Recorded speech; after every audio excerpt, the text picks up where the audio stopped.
Madam start करा. Shall I start? Yes, ma'am.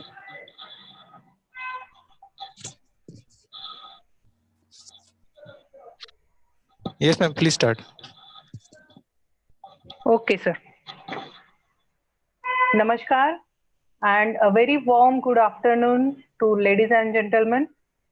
On the behalf of management, Terna Public Charitable Trust, Usmanabad, Principal Dr. Vikram Sihaji Mane, IQAC Coordinator Professor Uday Maske, all heads of the department, I, Professor Yogita Ajmera, Dean of Student Welfare and Assistant Professor, BSH Department, take this opportunity to welcome all the participants and all the guests.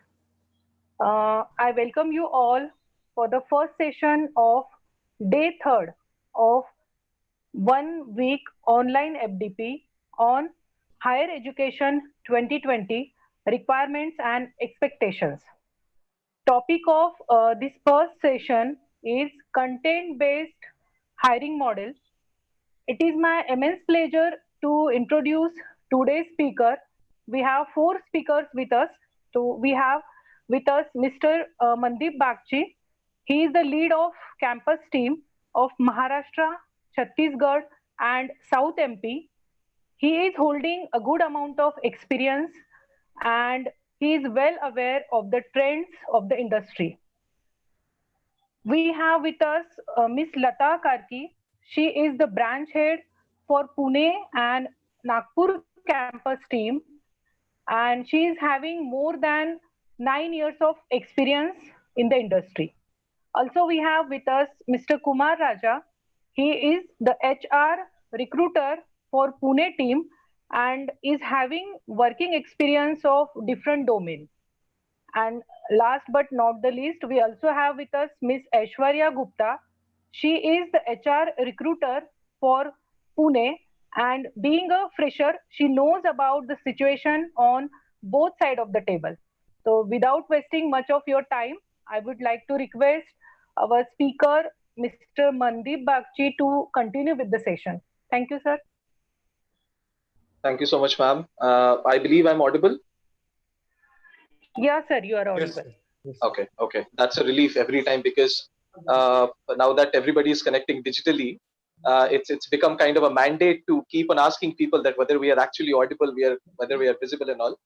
Yes, sir, before I start with the session or anything, I would first of all probably Lata is also there in the call. Lata is the talent acquisition head for Maharashtra, Chhattisgarh, and Madhya Pradesh.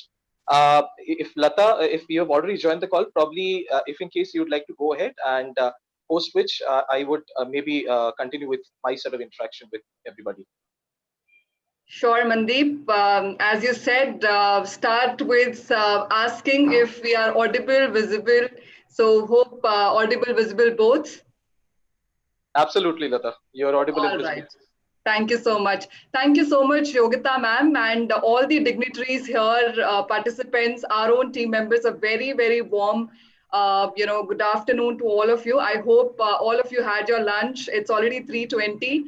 We've taken like 15-20 minutes to just get the technical issues sorted of our laptops, our phones, and finally are into the session. So hope we kind of give some kind of time download insights about what happens in TCS. And when we say contest-based hiring, I'm sure later part of the session we will cover that. But a very, very good afternoon to all of you, and it is such a pleasure to see most of you which are appearing on the screen. We're actually leveraging the virtual mode to the most which we can.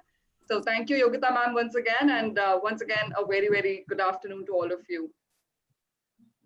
It's my pleasure, ma'am. Thank you. Yeah. Mandeep, how are we planning to take it ahead? We are directly talking about the contest-based hiring, or we have something else to pitch in?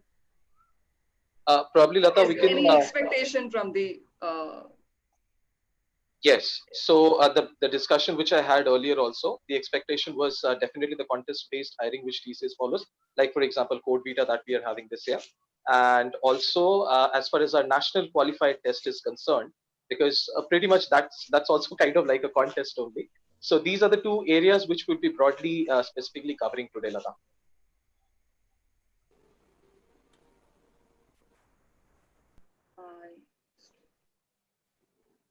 Okay. I think my network is playing up. So am I audible right now? Yes, Sandeep, you are audible. Yes, sir. Okay. Okay. If you're able to hear me, the basic expectation from today's session was the contest-based hiring, but TCS this year or they're going ahead. And second, the talent acquisition national qualified test, which we the model which we follow. Probably these two are the things which the prime asked for today. great, great. All right. Just to begin with, I'm not gonna really jump on contest based. Maybe that part I leave for Mandeep. From overall purview of how our campuses are running at the moment and what are the basic things or what are we leveraging at the moment. Maybe I want to just spend like 5 minutes on this aspect so that all of you are here. Maybe become aware that what exactly TCS at the moment is doing for our crowd who are at the moment pursuing their academics right now. So looking at, of course, we all have been now aware that how much changes the industry, the academia have gone through already. I'm sure it's been like already 3-4 months now, so we've become used to the new normal. TCS at the moment, what exactly we are doing to engage with all the academics is through our all campus portals. I'm sure regular basis the team is in touch with all the TPOs of the regions and kind of inform what exactly contests we are running on our portals, what exactly polls we keep running. So there's so many digital pedagogy which we are leveraging at the moment through our TCS campus portal, which is more of campus commune per se.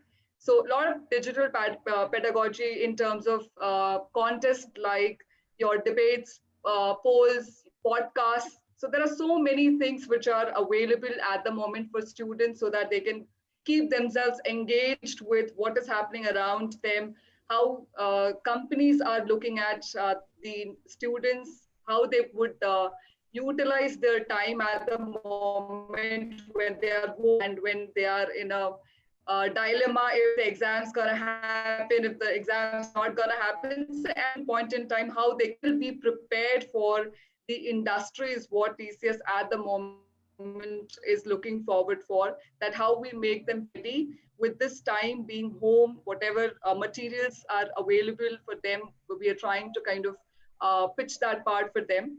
The request from our side, of course, for all of you would be the same, that push your students, if time permits, of course, to kind of come join our campus portals only for learning per se, of course, because it has not only one or two languages now. Slowly, steadily, we are adding the languages, adding the learning materials in the portal. It will only help them gain knowledge and be future ready. So that's one thing which I wanted to kind of give information to all of you to kind of see how we can engage our students better in this time frame. Now, coming to the exact point why we are here to talk about our contest-based hiring. Of course, we've been flooding the WhatsApp messages. I'm not sure how many of you are already part of it. If not, then of course the team will add all of you to that. We've been flooding all the messages with how Code Vita is shaping up for all of us. This is our flagship contest, which we run year-on-year basis. It's been 9 years that we are running it. This is the 9th season for us for Code Vita. And the registrations, of course, are already closed for now. And now we are planning how to kind of engage our students, how to make them ready for this particular contest, which is gonna be coming up in August or maybe September. As and when the dates are decided, of course, we will push it to all of you. So, Mandeep, I would want you to take it up from here and talk more from the contest-based hiring. And if in case anything for me, I'll pitch in at the question answers part.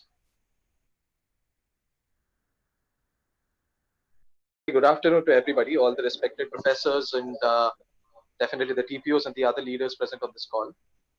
See, primarily, I'm going to be distinguishing my talk, which is going to be, let's say, for the next 15-20 minutes before we get into the question answer session, is going to be primarily around Code Vita, which is our contest-based hiring, one of the biggest contest-based hiring platform that TCS has. That's point number one. And point number two, then I'll be talking about the TCS National Qualified Test, which is also abbreviated as TNQT. Many of you might have heard about it already. Many of your students might have already participated in the past 2 years, which we have been conducting it for. So let me just begin with Code Vita, as was the main theme for this particular presentation or connect also. Is that, first of all, let's say, what is contest-based hiring for that matter? As the name suggests, it's very simple.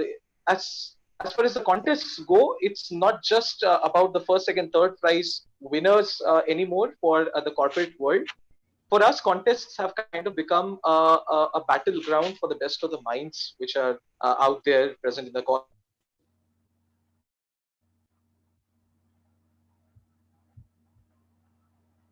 and the different other, which is, let's say, available to us. So in order to find the best of the talents, TCS came ahead with a flagship, with our flagship event, which is right now Code Vita. 9 years back, as Lata mentioned, we are on the 9th season this time. So what generally happens in Code Vita, many of you might already be engaged with us. You might already know what Code Vita is. For those of you who probably are a part of this kind of an interaction for the first time when you're getting to hear about Code Vita, let me just give you a very brief, very quick brief about this particular thing. So what happens in Code Vita is that, as the name suggests, it's a coding challenge. What happens here is the students, first of all, there is a registration window which is open, not just for the students of third year, but also the students of first year and second year also. So any student from any batch whatsoever, let's say, even if the students are from civil engineering, mechanical engineering, and the core branches, which we call it as, even they are from the core branches, then too everybody is welcome. Secondly, let's say the third year students or the students primarily who have come to their 6 semesters right now, or probably are in the 5th semester. So in that time frame wherein they basically sit for the placements, those students, they basically participate along with obviously their juniors also. But then for the juniors, it's not sort of like a what should I say? It's not a placement process for them yet, because anybody who's in the first and the second year, they definitely are not in the placement season. So for them, Code Vita is sort of like just a participating contest. For the third year students, it's sort of like if Mandeep is a student from your college, if Mandeep participates in Code Vita, Mandeep will get to participate and run the contests in the first 3 rounds. That is obviously the first round, the qualifier round, and then the final round. So if in case I'm able to go through these particular rounds, and if in case I'm able to be one of the top 3 winners, then definitely there is prize money. That is $10,000 for the first prize winner, $7,000 for the second prize winner, $3,000 for the third prize winner. But here the prize money is not the context. Here the biggest part is that through Code Vita, we also hire a lot of people.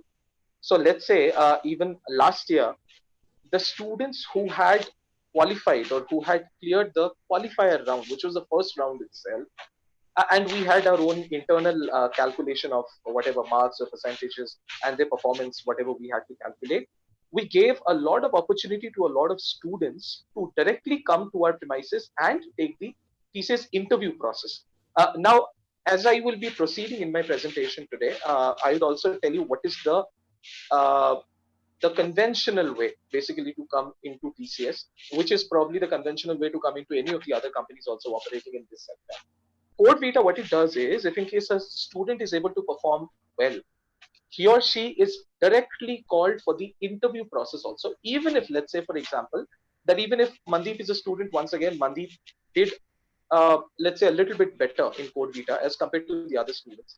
And as far as the threshold was concerned, as far as what TCS, the kind of checking what TCS did, or the kind of evaluation what TCS did, TCS felt that Mandeep is a good student. Probably Mandeep did not do so well that he was going to the second round, but still Mandeep will be called for the interview process if in case his performance was good enough. Now, in the interview process, there are generally a lot of things. Students generally have to take an examination, maybe have to be better in the other subjects also, like verbal, quant, and all those kind of things that are tested in a normal interview process before they come for actual interview process. In Code Vita, that is not the thing. In Code Vita, you will be called directly for the interview process if in case the student does even a little bit better. And then obviously the normal interview process follows that, howsoever the student performs. If I give you up till the last year, the situation or the process used to be even more easier for the students. That as professors associated with TCS, many of you might be associated already with us. You might know that there are some certain eligibility criteria also which TCS has, just like the other organizations do. So these students who come through Code Vita on the basis of their performances, for all of them, many of those eligibility criteria are also waived off. Okay, that is, let's say, for example, from the last year, if I give you one small example, TCS requires 60% and above in all the major examinations that the kids have in their lives, let's say 10th, 12th, or diploma, undergraduation, and maybe post-graduation if in case they are postgraduates. One of the waiver which was given to the Code Vita students last year was that the students did not have to have this 60% marks in their major examinations. So it is just one of the examples that I'm just giving to you right now. There are many other benefits which a person from this contest-based hiring gets. Now, as we were talking about the theme, that is contest-based hiring overall, you might be wondering, why is Mandeep only talking about Code Vita? There might be other contests also. Definitely, there are other contests as well. But then there are different contests which are launched every year. And Code Vita is kind of like the flagship contest which TCS generally has. Even last year, we had 5 to 6 different categories of contests that were conducted. Even this year, probably will be having as the time progresses. And probably after today, most of you are going to be in touch with us. We will keeping you informed about all the contests, whatever are happening in TCS. But then Code Vita is something which is the main, which takes the main chunk of whatever contest-based hiring TCS basically does every year. If I go into the details of this particular Code Vita event, generally, if the students who participate, they are basically given a window of 24 hours. Within those 24 hours, the moment the student logs in, and the student can be there anywhere. I mean, nowadays, because of the pandemic, everybody is at home. But then generally in Code Vita also, the students basically could take the test from anywhere.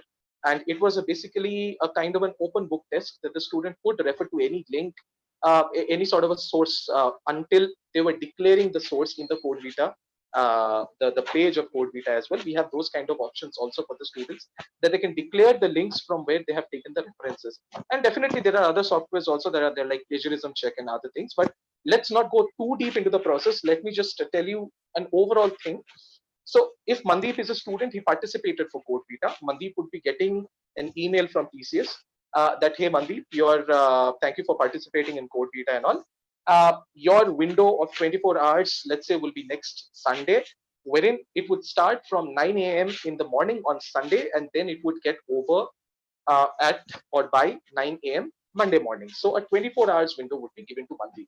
Now, during those 24 hours, the moment Mandeep logs in into the system, a clock of 6 hours would start for him. 6 hours. So the overall time that Mandeep gets to take Code Vita is 6 hours. Okay, it's a kind of a stopwatch that you can imagine. It starts counting backwards. Now, during those 6 hours, Mandeep gets 6 different questions. So the questions come in the form of a little bit like case studies, you can say. And then those questions Mandeep has to understand, and he has to start solving those questions. That is through coding. Okay, so that is how normally this is done. And generally in Code Vita, we have got 8 to 9 different language options. Even this year, we have got the same language options. We have got C, C++, C Sharp, Java, Perl, Python, Ruby, and there are, I think, 2 other languages also, which I'm not remembering right now. But the entire, option, the language options are given to the students, so that, let's say, if I'm a mechanical engineer, I'm interested in coding, but then due to my college curriculum, in the first year of my college curriculum, I have learned only, let's say, C and C++, which is generally the case with all the mechanical engineers and all. So I can still participate in Code Vita because C++ would be something that I'll be familiar with. Similarly, like for example, if I'm a student who's very good in Python, I would rather want to take the contest in Python language. So the language option can be chosen by the students as per their wish. And as per the language that they choose for that particular question, they would get the question to be solved in that particular language itself. Okay. So this is it overall about the contest-based hiring scenario. About So I was basically talking about the technicalities also. If in case I talk about a little bit about the scenario of contest-based hiring. See, as far as TCS is concerned, this year, once again, I'm sorry, I'm just keeping on repeating myself. For those TPOs who are already associated with us, they have been getting a lot of emails and maybe calls and everything from our side because Code Vita registrations just got closed like last Sunday, I think 5th of July was the date wherein the Code Vita registrations got closed this time.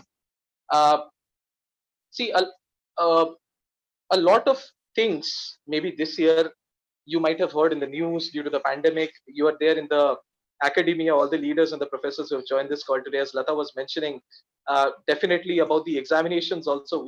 Everybody, especially in this state, we are having maybe a lot of pressure from the students also, from their parents also, but that's just a part of life. If you talk about adaptation, TCS has always been one of the organizations which has always adapted itself to the needs of not just business, but as a part of the Tata Group, we have always adapted to the needs of the nation also. Even this time, I'm very proud to tell you that we have adapted to the needs of the nation as well. Uh, Different on the lines of placement and things like that. I'm not going into that area at the moment, but as far as Code Vita is concerned and as far as this flagship event is concerned, this time, yes, we had kept the registrations open for a very, very long time. We are not going back on our promise of giving a very good contest into the market, which gives a lot of students a lot of opportunities. Many students from your respective colleges also, I'm pretty sure that they have participated in the event. And this year, the scenario for us, the contest-based scenario for us, looks pretty much good.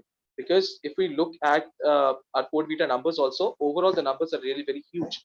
The registrations which we have got. Although I'm not revealing the numbers, but still the number of registrations that we have got this time shows a positive sign from the academia as well. Shows a positive sign from the students also. So maybe rest of the things related to this particular point, we can take it up during the question answer session also, because I was informed that we'll be having a question answer session as well. Quickly, before moving on to the next thing, which is also that the TCS National Qualifier Test, I just thought about covering that point as well. Maybe after this point is covered, when sir opens it up, when sir or ma'am opens the forum up for question answer, probably we can have some more discussions on it. Now, quickly moving on to the normal procedure, the normal placement procedure for TCS, which is also called as a TCS National Qualified Test. Many of you might have already heard about it because TCS was the first ever organization in India that democratized the entire campus hiring process. If many of some of the TPOs, I'm pretty much sure that you were associated with us before also, maybe 3 years back or 4 years back, you might have seen that just like the other organizations, just like all of us, all of the IT, so-called IT consulting firms also, we used to go to respective colleges and then, hiring used to be done from there. Placement season basically used to be confined to those accredited respective colleges. And basically during off campuses, mostly the other colleges also used to get a chance to participate. But then most of the times it never used to happen. What TCS brought about a kind of a disruptive change in that market 2 years back, because we came up with a model of TCS National Qualified Test, wherein we realized that we were the ones who were responsible for taking a lot of government examinations, like a lot of examinations, including the joint entrance exams and all that we were already taking. We were helping the government in order to take a lot of other exams also. So TCS already had the infrastructure in place. Then we decided that maybe since we have the infrastructure in place, let's just go ahead and open the process for everybody in the country. Any student whosoever is capable enough to participate and eligible enough to participate in our process, let's open the process for all of them. They can be anywhere in India, be it any state, any of the remote corners. They can go up to the near about TCS Ion Center whenever the placement season begins and whenever the news is out in the market that the students can register and appear for the TCS National Qualified Test, they can come to the near about TCS Ion centers. They can participate in the test. And probably if they clear the test, just like a joint entrance examination, if they clear the test, they would be called for interview process to the nearest TCS location. That is what we have been doing for the past 2 years also. TCS National Qualified Test, needless to say, it has literally been a disruptive change in the market. A lot of other organizations, a lot of other companies, they've followed suit, and they have also begun with this kind of a process. Now, you might be wondering, why am I covering even the TCS National Qualified Test over here? Because as the theme of this particular meet or discussion was decided to be, it was decided to be a contest-based, overall, picture about the contest-based hiring, which we were supposed to provide to all of you. As far as we understand TCS National Qualified Test also, you can say that it's a kind of a contest-based hiring, because here, once again, any process which becomes democratized and where the students are needed to compete against each other, that kind of becomes like a contest only. So that's why, hence, I'm touching on upon this particular thing also. That is the TCS National Qualified Test. Quickly, I'm going to tell you, as professors, as TPOs, how can you prepare your students maybe for the TCS National Qualified Test quickly in just 2-3 minutes before starting with the question answer session, so that you can take these points back from this meeting. If in case you are not already associated with us, you can discuss these points with your students, and probably your students can be better prepared for TCS whenever the process starts in the future. So as I said, TCS National Qualified Test, we have a fixed timeline. There is our website called as careers.tcs.com, CAREER, careers.tcs.com. That is the website that is for your better, reach and ease of use. I'm telling you all the websites also. Careers.tcs.com is a place wherein all the news regarding any career opportunity with TCS flashes. So probably whenever the TCS National Qualified Test, the announcements are out, it would be announced in that particular website. So maybe the students or the professors themselves, once every 2 weeks or once every month, you can just go there and check. That is the first point. Secondly, the moment, let's say, TCS comes up with this news that we are starting with the process for the TCS National Qualified Test, what the students can generally do is that the link is also given there. The students can go to the link, and then there is a process. There is a TCS form, we also call it as the next step portal, wherein the students go fill their form and then they apply for the drive. So that form does not take more than 20-25 minutes to fill completely. After that, the student applies for the drive. So that these are all self-explanatory steps. Once the student goes to the next step portal, immediately he or she would come to know as to what to do next. After they have applied, what generally happens is they start getting emails from the TCS team that so and so date, so and so time would be your test and all. Whenever the tests are conducted, basically the tests are conducted at one go itself throughout the entire nation. The students will be given their hall tickets. As per the locations are concerned, they will be told about their locations, the time, as to where they need to go for the test and everything. 4 different sections are generally covered in the test. Now, till last year, I'm telling you the date, because this year I'm not pretty sure, but till last year, what we used to have are these 4 sections. One used to be quantitative aptitude, that is basic mathematics. One used to be verbal ability, that is basic English. The third section used to be programming MCQ, that is a program used to be given to the students, and there used to be multiple choice options for the answers they needed to select. And the fourth, but the last section, used to be coding section. The coding section used to give them, once again, 5 different language options. That is C, C++, Java, Perl, and Python. 5 different language options used to be given, so that even the students from any sort of a background, they could be comfortable enough while taking the test. So that's it. After the test, if in case the students used to fare well, the students used to be called directly for the process, for the interview process, and the rest is then the normal procedure, as you might be guessing. After the interview process, if in case the students are able to do well, they are given a job opportunity or a job offer from TCS. Now, this is also the entire process for the TCS National Qualified Test, TNQT. So that's it. It's just a gist that I thought of giving to you. I'm pretty much done over here, unless Lata or Aishwarya or Kumar, you people have anything to add here for any of our professors or anybody, or else I'd like to request sir and ma'am to maybe open the floor for questions. Mandeep, I think enough of download. I'm not sure if everybody's following what we already said for like, I think straight half an hour. Maybe we'll open the floor for questions and see how we can make them, more aware of our processes. So maybe that way it'll be better, I feel. Yeah. Sure, Lata, sounds good. So, ma'am, probably you can open it up.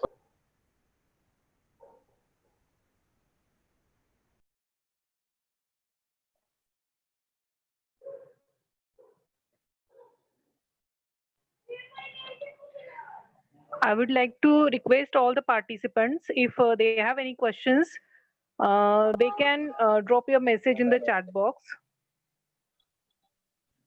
Also, if in case anyone wants to connect with us individually, maybe later offline, we will be happy to help. Please do so.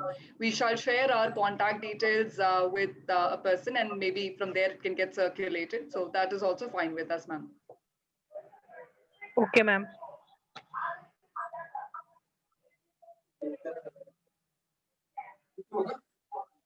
If anybody has questions, please go ahead.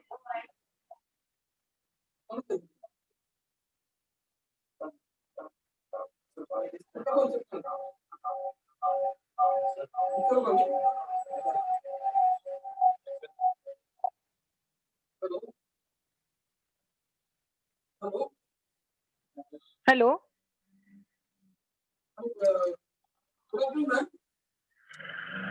Hello. Sir, your voice is barely audible. If in case you can be a little louder. For the question answer sessions as well. We are able to hear you. Please go ahead with the question. Good afternoon. I'm asking one question regarding contest-based hiring. You are allowed all the students to.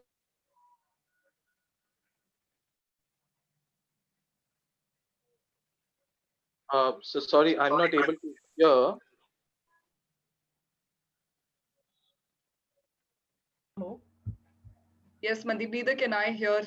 I think we lost. Madam, please wait for some time. I will just mute all the participants. Then you can unmute yourself Sure. Sure, sure. so that disturbance will not be there. Now, sir, you please unmute yourself and start.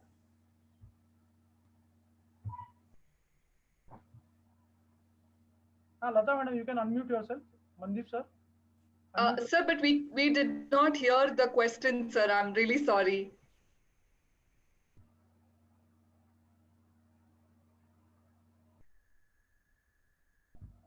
Madam, are you? Manes sir. Hello. Yes, Yogita madam. Hello. Yes. Sir, can you repeat your question, please? Yes. Is it Manes, audible? sir. Yeah.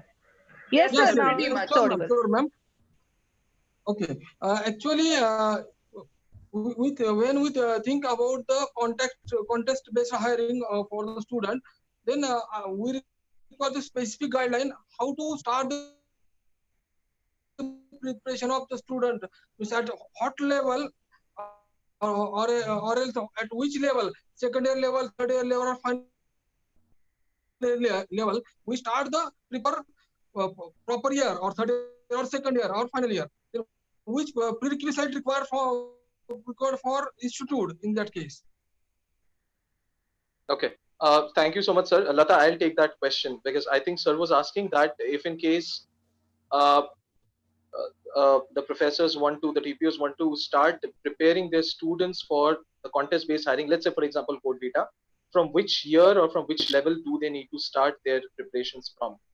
So, sir, as I Yes, said, also, thank you so much for this question, sir. Basically, it makes a lot of sense, this question. So, why I'm telling you is that because as I and Lata, both of us covered in the initial points as well, Code Vita as a process, as a contest-based hiring process, the biggest contest-based hiring process for TCS at least. And definitely, if something is big for TCS, it is one of the biggest in the country.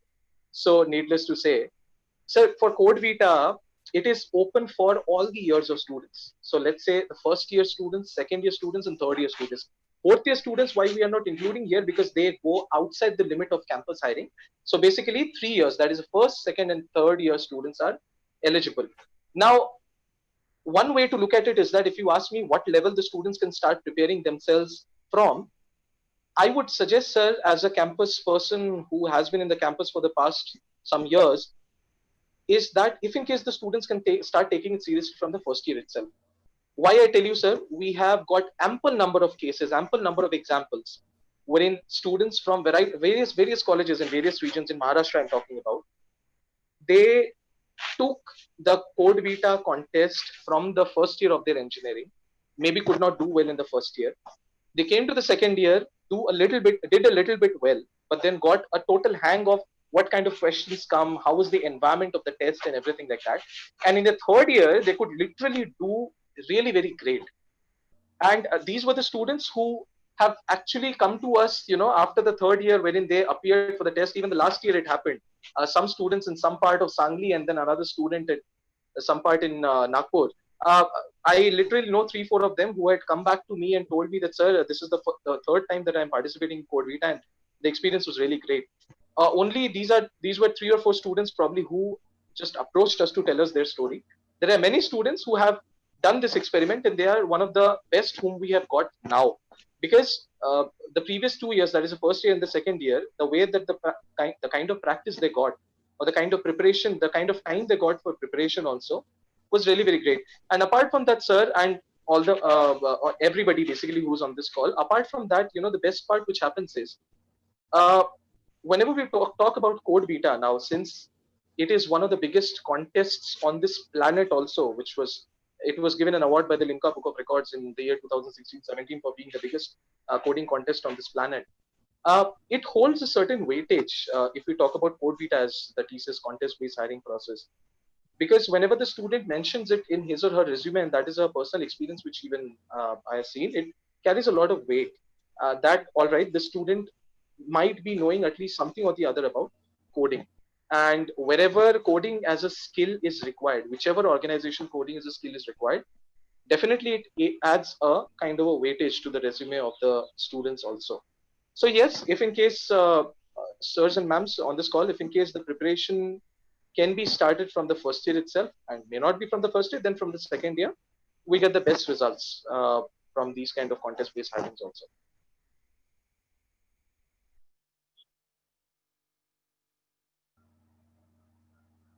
Yes, sir.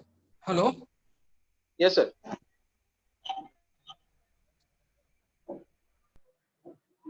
Okay. Can you upload from second year? This is the best solution to take the follow-up as well as take the practice from student. Is it the good for to get the to improve the count of placement through these contests? Sir, I quite did not get the question, but I think you are saying that, is it the best way to get maximum number of count for placements also, is it? Can you appoint someone? Sir is asking, can you appoint someone? Can we appoint someone for what, ma'am? I did not get the question. For increasing the placements of institute, can you assist the institute by appointing someone to increase the placement through this Code Vita? Okay, ma'am, here there are two things, ma'am and sir. There are two things over here. Firstly, when we talk about a democratized process for hiring, we mean that every student across the country is getting an equal opportunity.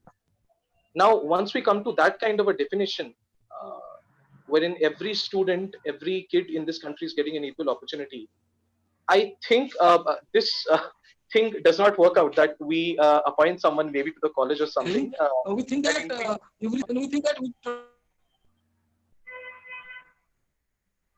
Sorry, sir. We start the preparation from second year to improve our count. Hello. There is no eligibility for the contest-based hiring.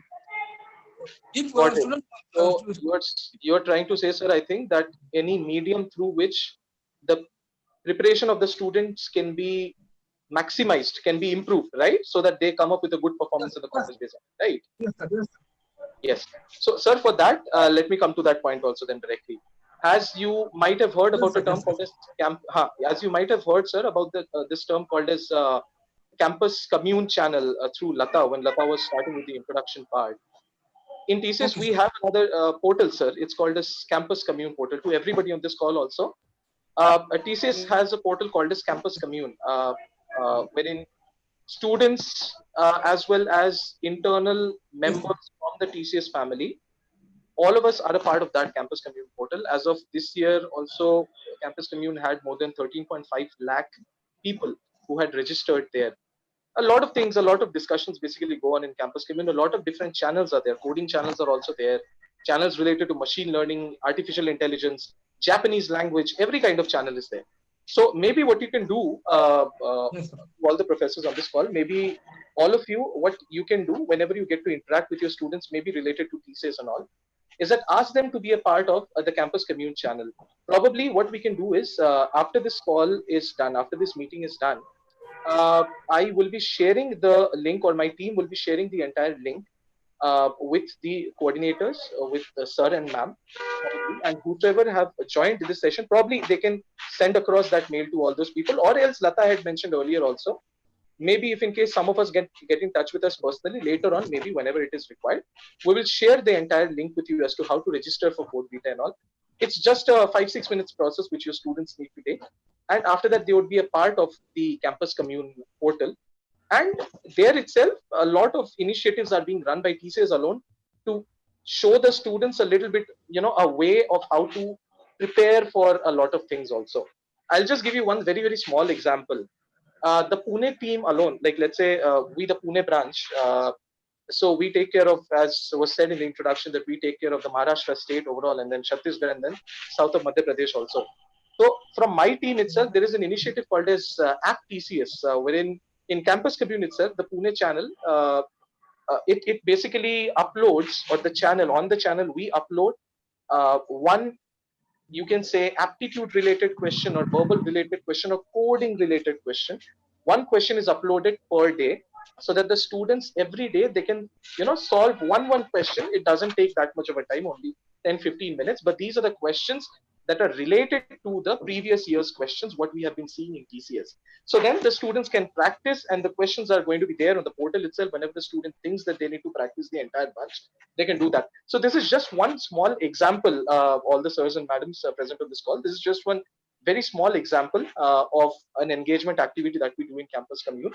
As I said, after this call, we will share the link of how to join, how your students can be a part of the TCS campus commune platform entirely, so that they can participate in a lot of things, and they can prepare themselves for not just these coding contests, but then for the actual placement process of TCS also. I think I could answer your question, sir.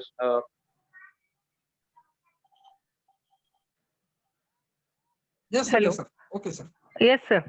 Yes, sir. Yes, Sir, ma'am. we have we have one more question in message box. Hello, Yes, ma'am. Yes, ma'am. Mandeep sir. If final year exams will not conducted because of corona pandemics, does it affect the placements for 2020 batch pass out students? Ma'am, for that, no, I would just say let's just wait and watch, because see, as industry people, we have been getting a lot of such questions and all. In fact, me and my team, we have taken around, I think, 50 odd digital sessions for many, many students across the state till now, and outside the state also. And trust me, even we are getting this question from the students as well. Our simple answer to the students is very, very much, very, very simple. Uh, if in case, let's say, for example, the government declares or anybody decides, people at authority, positions of authority, they decide suddenly that placement season could just begin. And if, let's say, the companies start coming from the next month itself, would the students be prepared enough? That is the question. So TCS would do its best, ma'am. So far, the kind of indication we have given to the market also is very positive. Code Beta getting launched, because Code Beta, as I said, it was and it is still, I think, the biggest coding contest held in the planet. So we launching Code Beta even during pandemic itself is a very good indicative sign that things are business as usual for us. Let's just wait and watch for some more time as situations unfold, because right now in the academia also a lot of I think decisions are yet to be taken right now. I think because of this directive which came in for the final exams of the students to be held in all, I think the final year students also are still caught up in a little bit of a dilemma kind of a situation. But we need to wait and watch, ma'am, as the situations unfold. But so far, if you tell me, the indications are pretty good. That is, as I gave you the example of Code Vita also, by the launch of Code Vita itself, the indication is very positive that it's kind of like business as usual for TCS. Okay, sir. Thank you. Thank you, ma'am. Okay. We have one more question from the same participant. what is the future of computer networking or cloud-based technology in TCS? It's there, ma'am. What can I say? The future is good. I cannot maybe give a definitive number on this. My answer is going to be subjective here. But as far as our clients are going to use those technologies, and as far as there is going to be a demand, which I think the demand is ever increasing right now, that with the advent of the age of business 4.0 and everything is default, it's digital, right? Like earlier, Chandra, who's the chairperson of Tata Sons right now, and who was the former CEO of TCS, used to say default is digital. Now we can actually see that default is digital only. So so far, the digital technologies are going to be there. Definitely, TCS, we are committed to our clients to give the best of the services and the responses, whatever we can give. And definitely, the future of networking. If you want the answer in just one line, it's going to be very, very good. There is nothing. There is. I should not say that it's looking bad or something like that. It's very, very good. Okay, sir. Thank you. Thank you, ma'am. Yogita ma'am, I also see one question wherein it's written that this is Mandeep has spoken about the state branch. What about the other state of TCS? Yeah. Would want to just emphasize on the fact we all have been following the same protocol, same procedures. The message what Mandeep at the moment is giving, I'm very sure our counterparts, his counterparts across India, across state, wherever they are also kind of giving the same message. We all are on the same page. So can consider if somebody is not from Maharashtra region, whatever Mandeep said, more or less apart from what the procedures which are coming from the local authorities, maybe that would be different. But from TCS standpoint, whatever procedures we will be setting, it will be same for across India. So, yes. Okay, ma'am. Thank you. I have also given Mandeep's and our IDs in the chat box. If in case anybody would want to connect personally, or because of the limitation in time, if somebody wants to connect with us, please feel free to do so.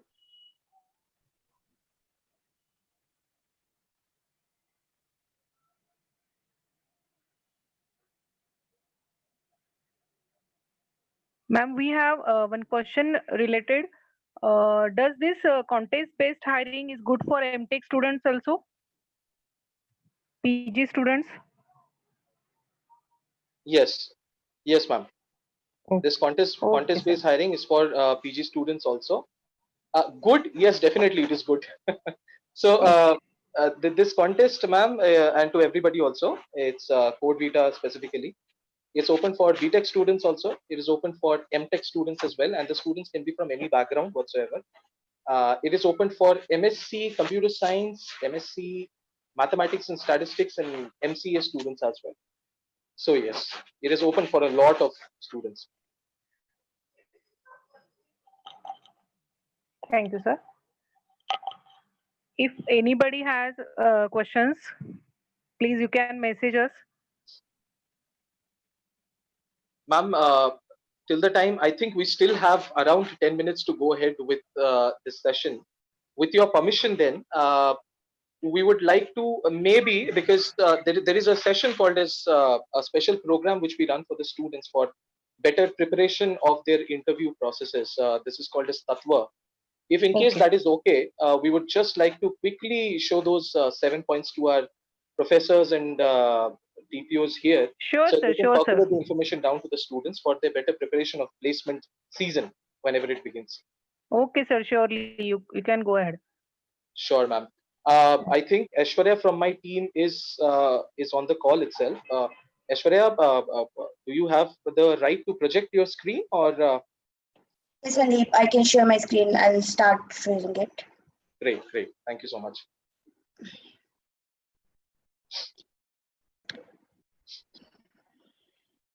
Okay, so just a quick brief for all the TPOs and the leaders and the professors on this call. Tatva is basically a kind of a collection of 7 slides which we had created for our students so that they could prepare themselves very well for the placement season. May not just be for TCS, but then for any other company also. And this is not just applicable to CSIT students and all, it is applicable to all the students from all kinds of backgrounds. These are, some collection of quick 7 points, because by virtue of being in TCS, we get to see so many interviews every year, that these were the points which we found were some of the points which are very, very easy. But the students were creating a lot of mistakes, a lot of errors when it came to these particular areas. So maybe just quickly we can showcase these points to you so that you can percolate the information down to your students whenever placement seasons begin. They can benefit from this. So over here, we have got a set of 7 slides. Ashwarya, probably the first slide you can showcase so that we can quickly show to our professors here. Yeah. So many a times the students, whenever they think about the interview process and all, they think about this particular question, that is, tell me something about yourself. And many a times we have seen that the students spend maximum amount of their interview preparation time preparing the answer only to this particular question, that is, tell me something about yourself or introduce yourself. And they just mug the answer up.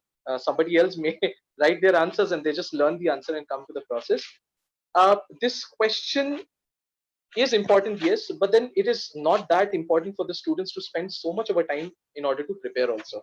And probably one particular thing, all sirs and ma'ams on this call, probably what you can tell your students is that maybe when they're preparing the answer to this particular question, they can include the points which they have not mentioned in their resumes. What the students do is that they kind of tell the same points, that I've done my 10th from here, 12th from here, undergraduation from here, post-graduation I'm doing from this particular college with this percentage, my father's name is this, mother's name is this, and so and so. Well, all the information was present already there in the resume. So if in case they can say something else in this answer which actually talks about them as a person, what they like about it, how has their childhood been, or what is their thought process, probably these are the things which will keep them a little differently, which will place them a little differently in the mind of the panelists. So that is about the first thing. About the second slide, what do you know about the company? Now, this is one question which we felt was one of the most neglected questions, which our students, which basically our students have, totally neglected this kind of thing, which we generally feel every placement season. Because every time, whenever the students come for the placement procedure, many of them probably have read about the company, but then nowadays, because social media is there everywhere and we have a lot of platforms, the students just read some comments probably from Facebook or probably from Glassdoor, or probably from, let's say, Wikipedia. Wikipedia being the, I think, the favorite platform wherein the summary of anything is found out. So many a times the students do not go to the company's website to check what actually the company does. And that proves to be one of the negative points, because during an interview process, any of the interviewers or the panelists would respect or like that student much when he or she comes to know that that particular student has actually gone to the company's website and tried to understand what the company does. So this is, as per us, one of the most important points in any of the interview processes. The third point basically talks about what is happening around. It's not about current affairs that we are talking about here, because nowadays, because of smartphones and everybody, students generally know about whatever is happening in the world of current affairs and things like that. This point particularly speaks about what is happening around in the students' technology. So let's say Mandeep is very good in Java, but then Mandeep doesn't really know what is happening around in Java. But then Mandeep, if in case is a student who also knows that, all right, Java is getting these updates, maybe in the future Java will be obsolete, or maybe in the future Java will become very, very asked and demanded technology. And if in case I can add those points during my interview process also, that sir or ma'am, your company is also using Java as a technology in many of the projects that you are doing, and I was going through your website and saw that you're actually using this technology here. So this kind of an answer, it kind of creates a very good impression in the minds of the panelists. And because there might be many students who are good technically during the interview process, during the interview day, but then probably this one candidate, Mandeep, would be able to shine differently than the other students, because he would be able to speak about what is happening with his technology. That is, he's just not good in technology, he also knows what is happening with that particular technology, so that can give the student an edge over the other students. If we go to the next slide, it is one of the most common mistakes what the students do, and I think even the professors and the teachers would agree with me here. Many a times the students just add any random points on their resumes just to increase the size of their resumes. Many a times the students do it. Or many a times what the students do is that, let's say they just, one student knows only one technology or one language. The other students might have done some more number of projects or knows multiple technologies, multiple languages. They think the student who has got less number of certifications or languages which he or she knows, that student thinks that the other student who knows, who has got many certifications and all, would get placed, and I will not get placed. Yeah. So maybe the professors and the TPOs here on the call would be agreeing with me on this particular point. The students do face this kind of an issue. What we tell to the students during our presentations and interactions also is never to worry about this point. Whatever the students actually know and whatever they have actually done, they should put only those points in their resumes, and they should not indulge or put some of the things which they do not know about in the resume, because then whenever they are asked questions about those points, they are not able to answer in an interview, and that becomes a problematic thing. So whatever the student knows, the student needs to be proud of the content and needs to put only that in the resume. The next slide basically talks about communication in English. Many times the students think that communication skills is equal to English, while it is not. Communication, basically we cover 2 points for interviews which are very, very important. The first point being listening. I would not say that even 90% here, I will say 100% of the students make this mistake. Before the panelists, let's say, or the interviewers from any of the companies, or before even any GD process, what generally happens, they tend to not allow the person, who's in front of that student, they tend to not allow the person to finish his or her point. And sometimes during an interview process, they speak in the middle of a question itself. So let's say I, as a panelist, I'm asking the question. The student tends to speak in the middle, thinking that he or she has understood the question, but then it goes negatively in an interview process. So the first point related to communication, what we tell to the students is that they should be good listeners. They should listen to the entire question properly, or to the entire point, even during a GD process, properly. And the second point related to communication is that whenever they answer, they need to be crisp and precise in their answering, whatever they're answering, to the point answers, and not to elongated answers unless asked.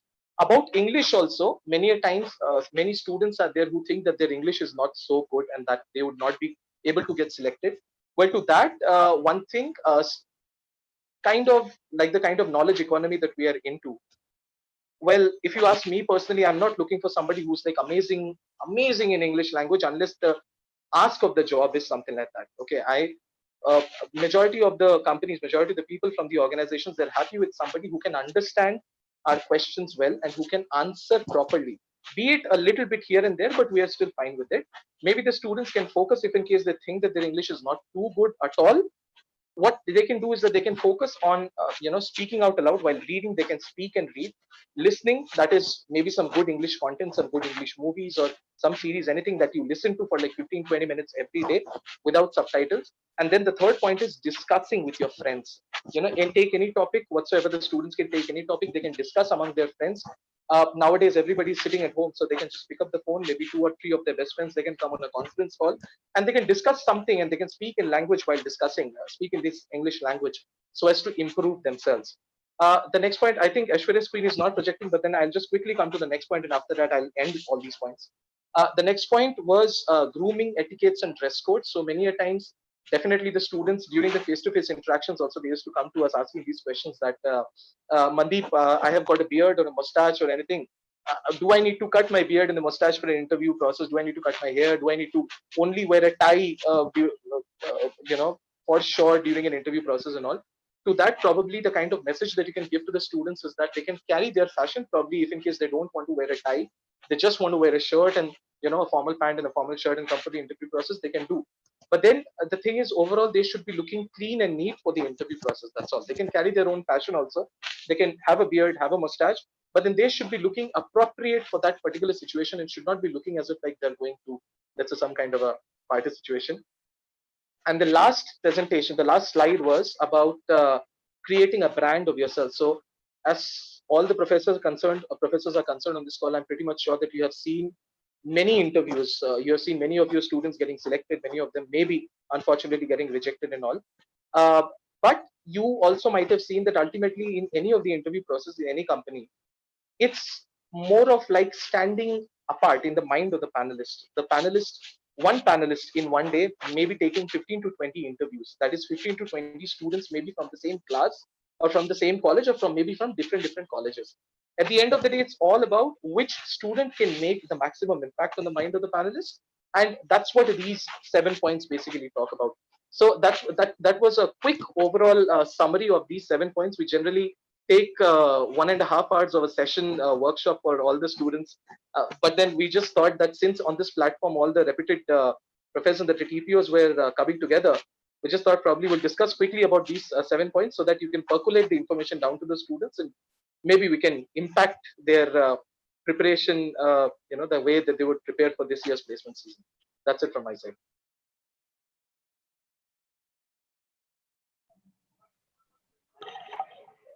Thank you, sir.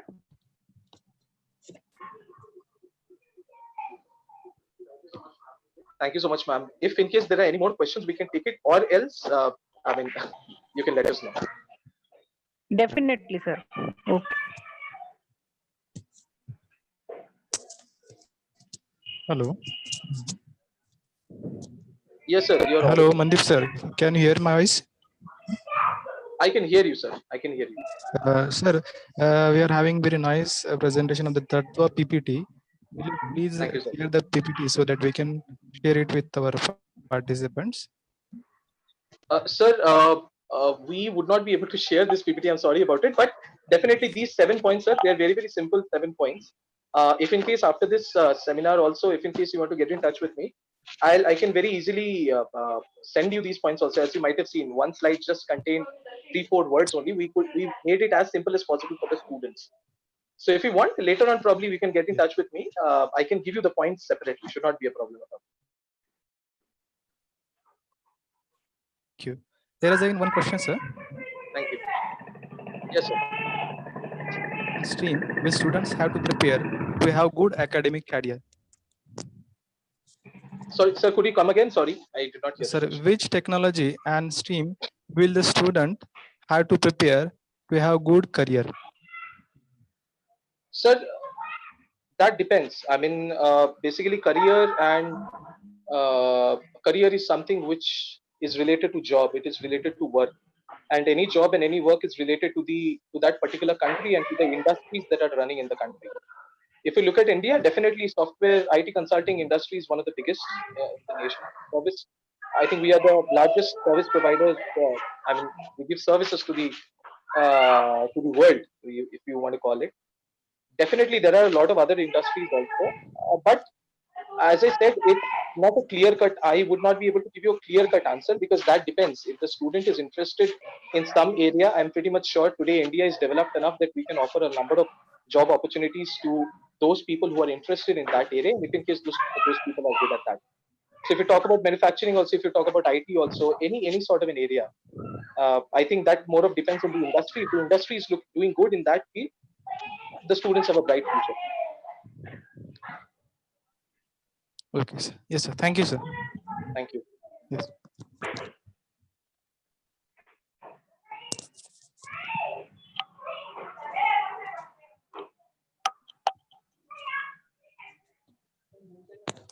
Is there another question from the participants so they can ask?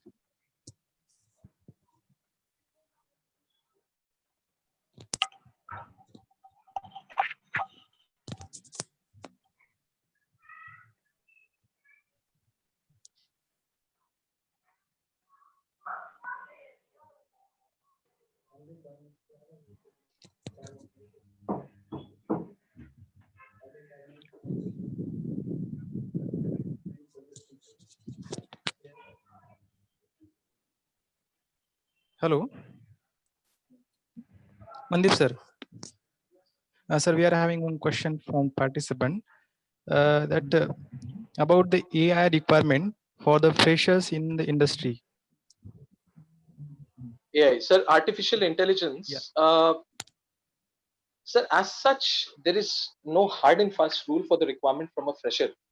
I tell you the reason also why, sir. The kind of expectations we have from somebody who's having some years of experience in the industry already, we kind of can look at their resumes and we can tell that, all right, this person is at this level and is asking for this much of amount of a salary. So we need to understand if in case he knows at least up till this level.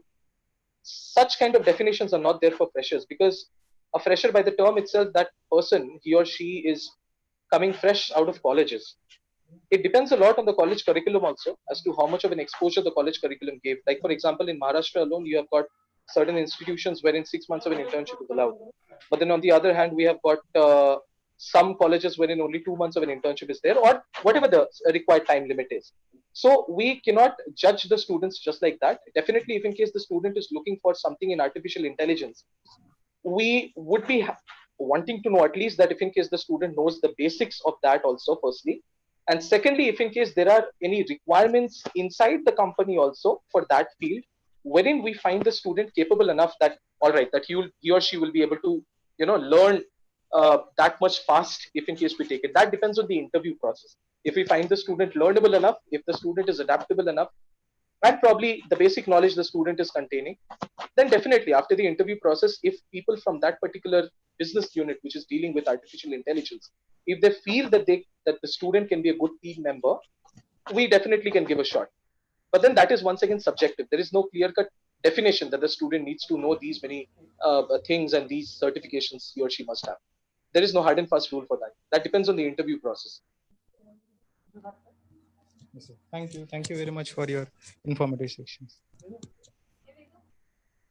Thank you, sir.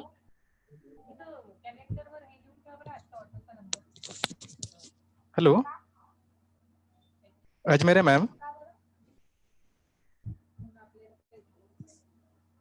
Hello.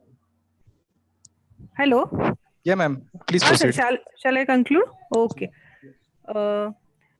Thank you, Mr. Mandip Bagchi, Miss Lata, and Miss Aishwarya for this wonderful and informative session about contest-based hiring.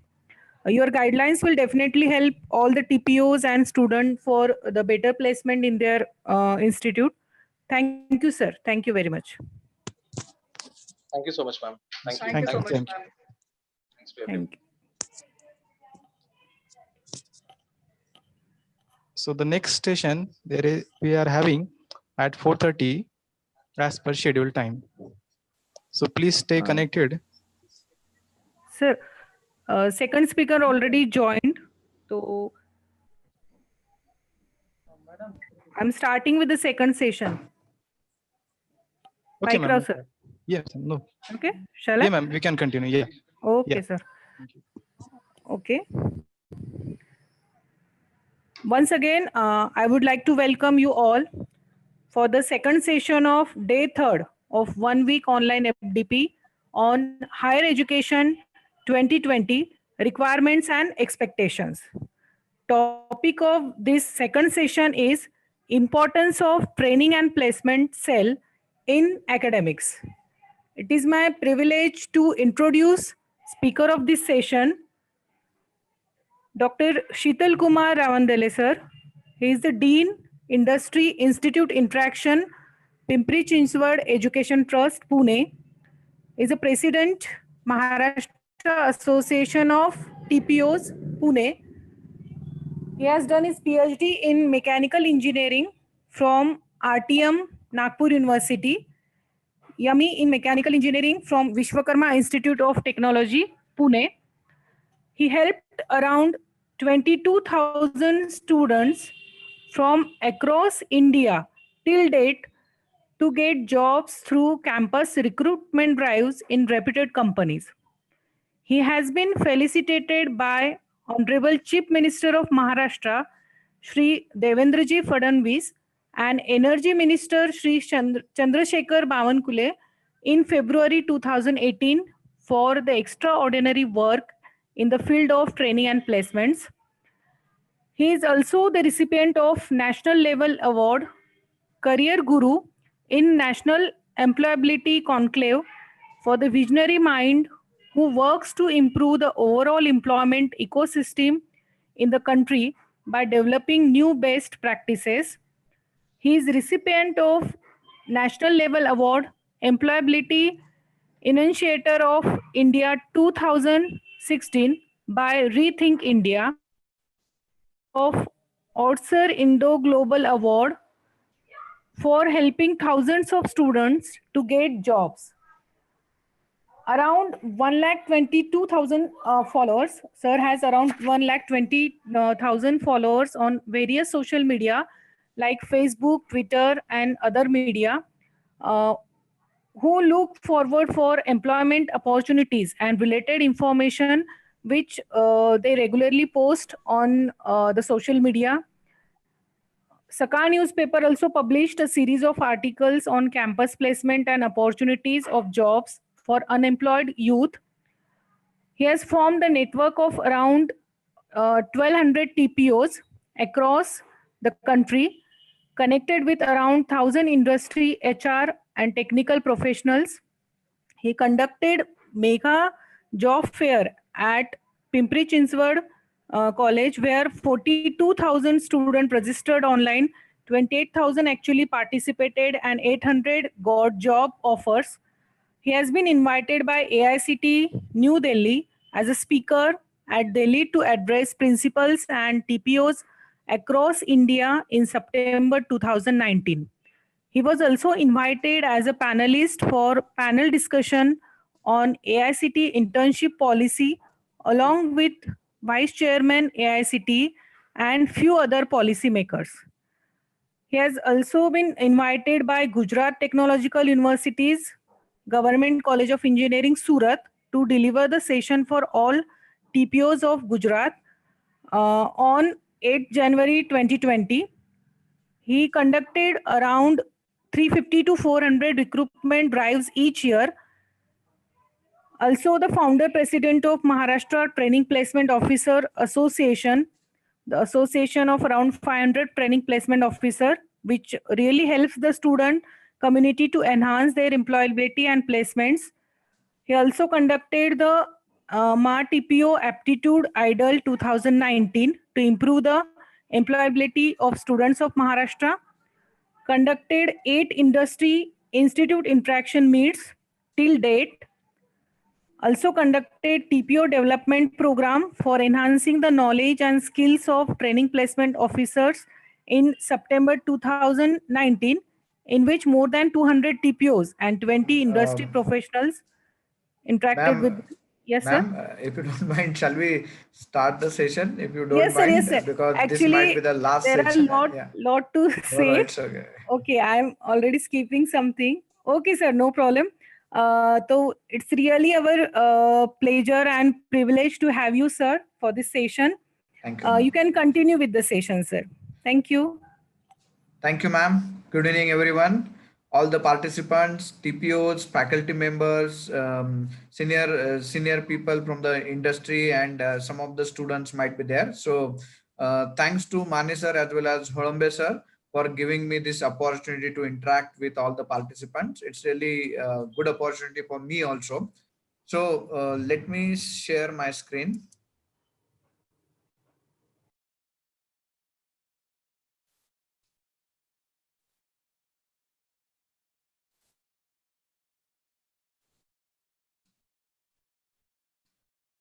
Is it visible, ma'am? Yes, sir. Yes, sir. Yeah. So, yes, sir. Yes, sir.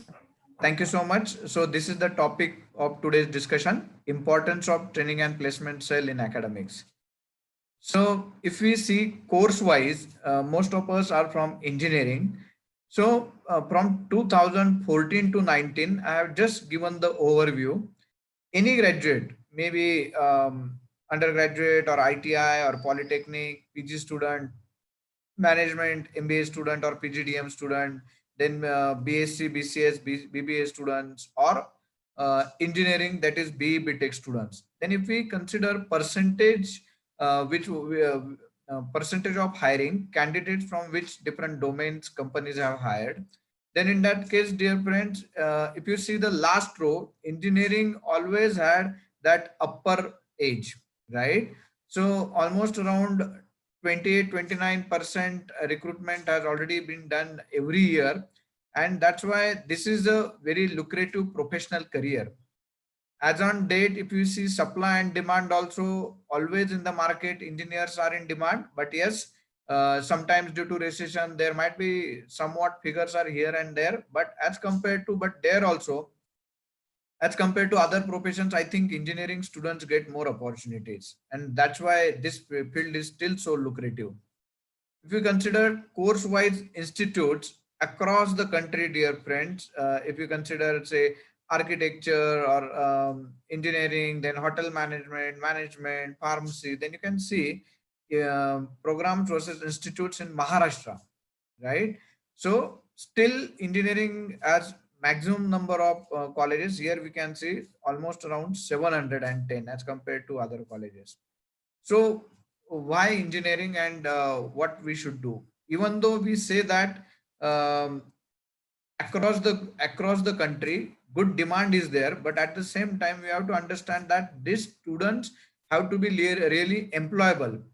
If we make the students employable, then definitely these students, if they get more number of jobs, they can make wonders, because engineers are made for this purpose. It is said that engineers make the world, and at the same time engineers also, if they become entrepreneurs, then I think they can make more changes. And for the country like India, if we really want to grow very fast, then in that case, dear friends, we have to make more of entrepreneurs instead of job seekers. We have to promote entrepreneurial culture in our different colleges.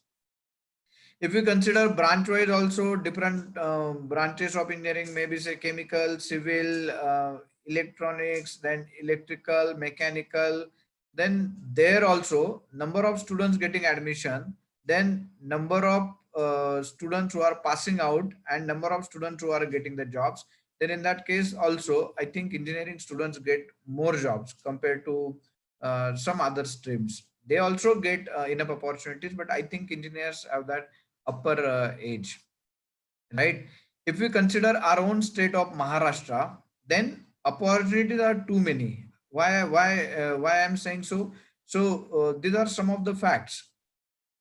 For a state like Maharashtra, projects approved, the number of projects were almost around 20,000 plus, right?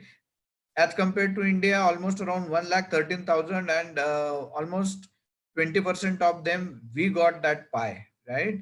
And 18%, approximately 18 to 20% we got. And proposed investment also, if we see there also, out of total investment, single state Maharashtra gets almost around 11%.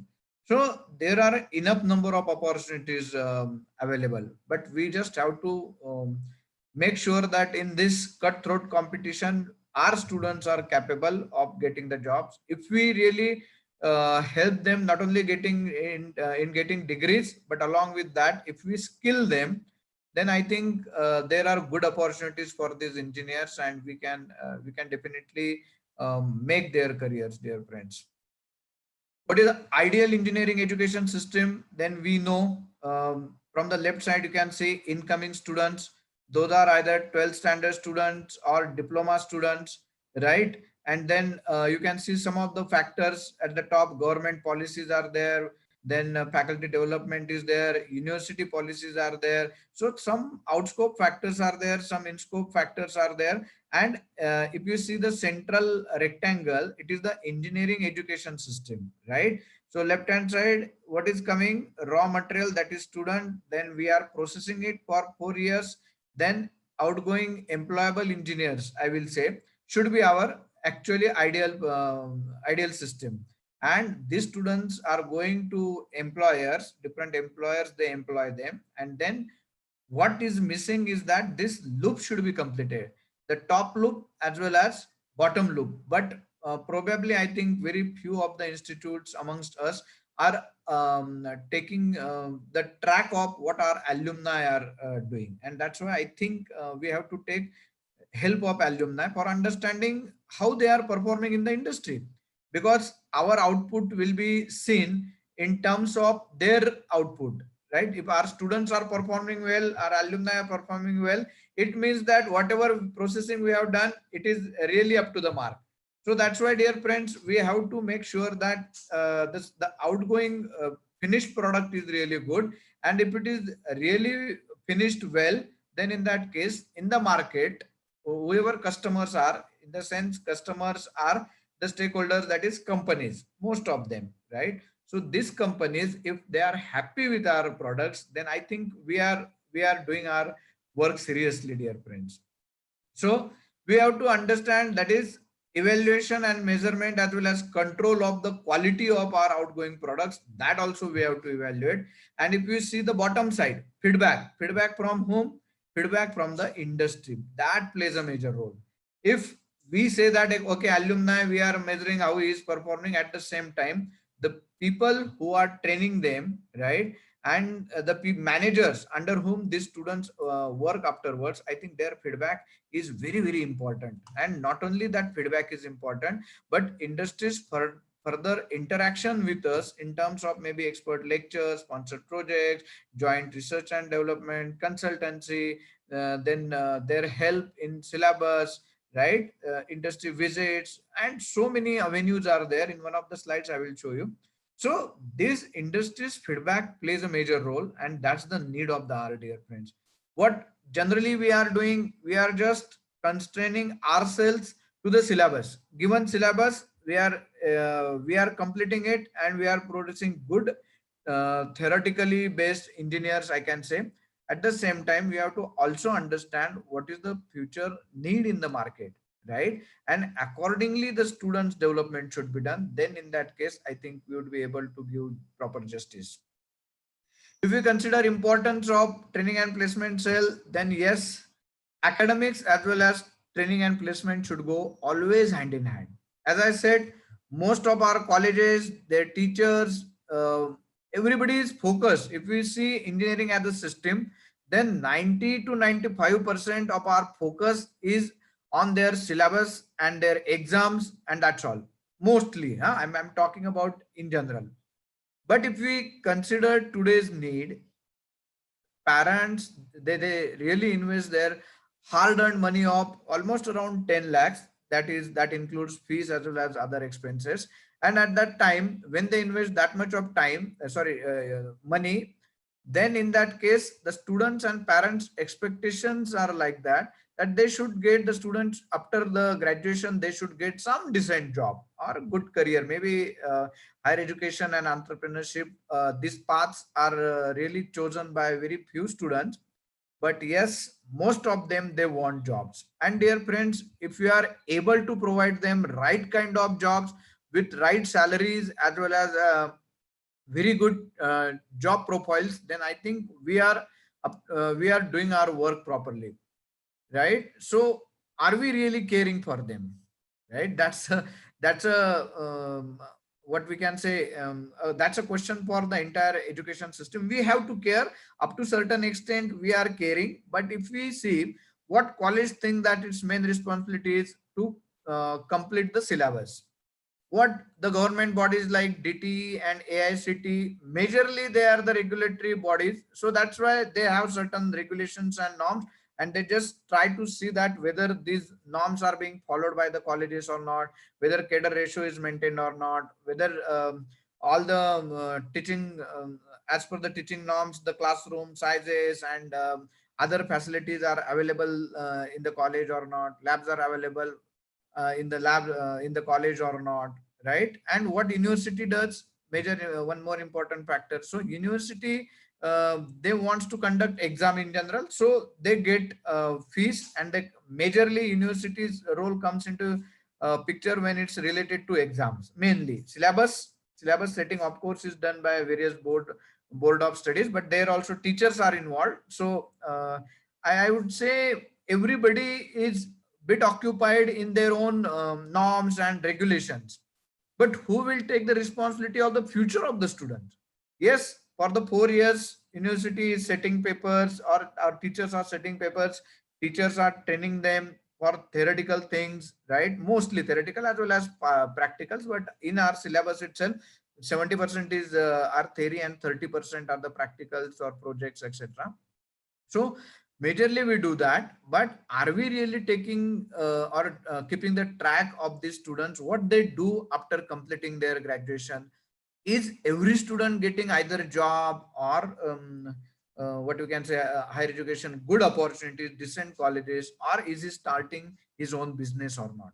So I think our work not ends at the fourth year, I personally think that we have to keep a track at least for next 3 years about what the student or that alumni is doing afterwards. And if they are satisfied, their employers are satisfied, then I think our system is up to the mark.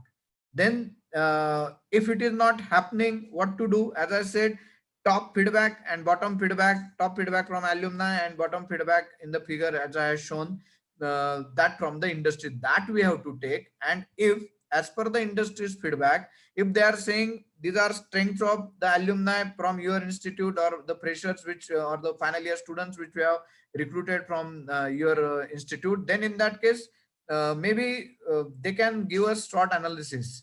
Generally they share their feedback. Companies are very positive nowadays. Whatever we request them, they generally try to provide us. So we have to take feedback from them, that what are the strengths as well as weaknesses of our students, and are they really fit for the employment. And if yes, we are doing good, what can be improved, that feedback should be taken.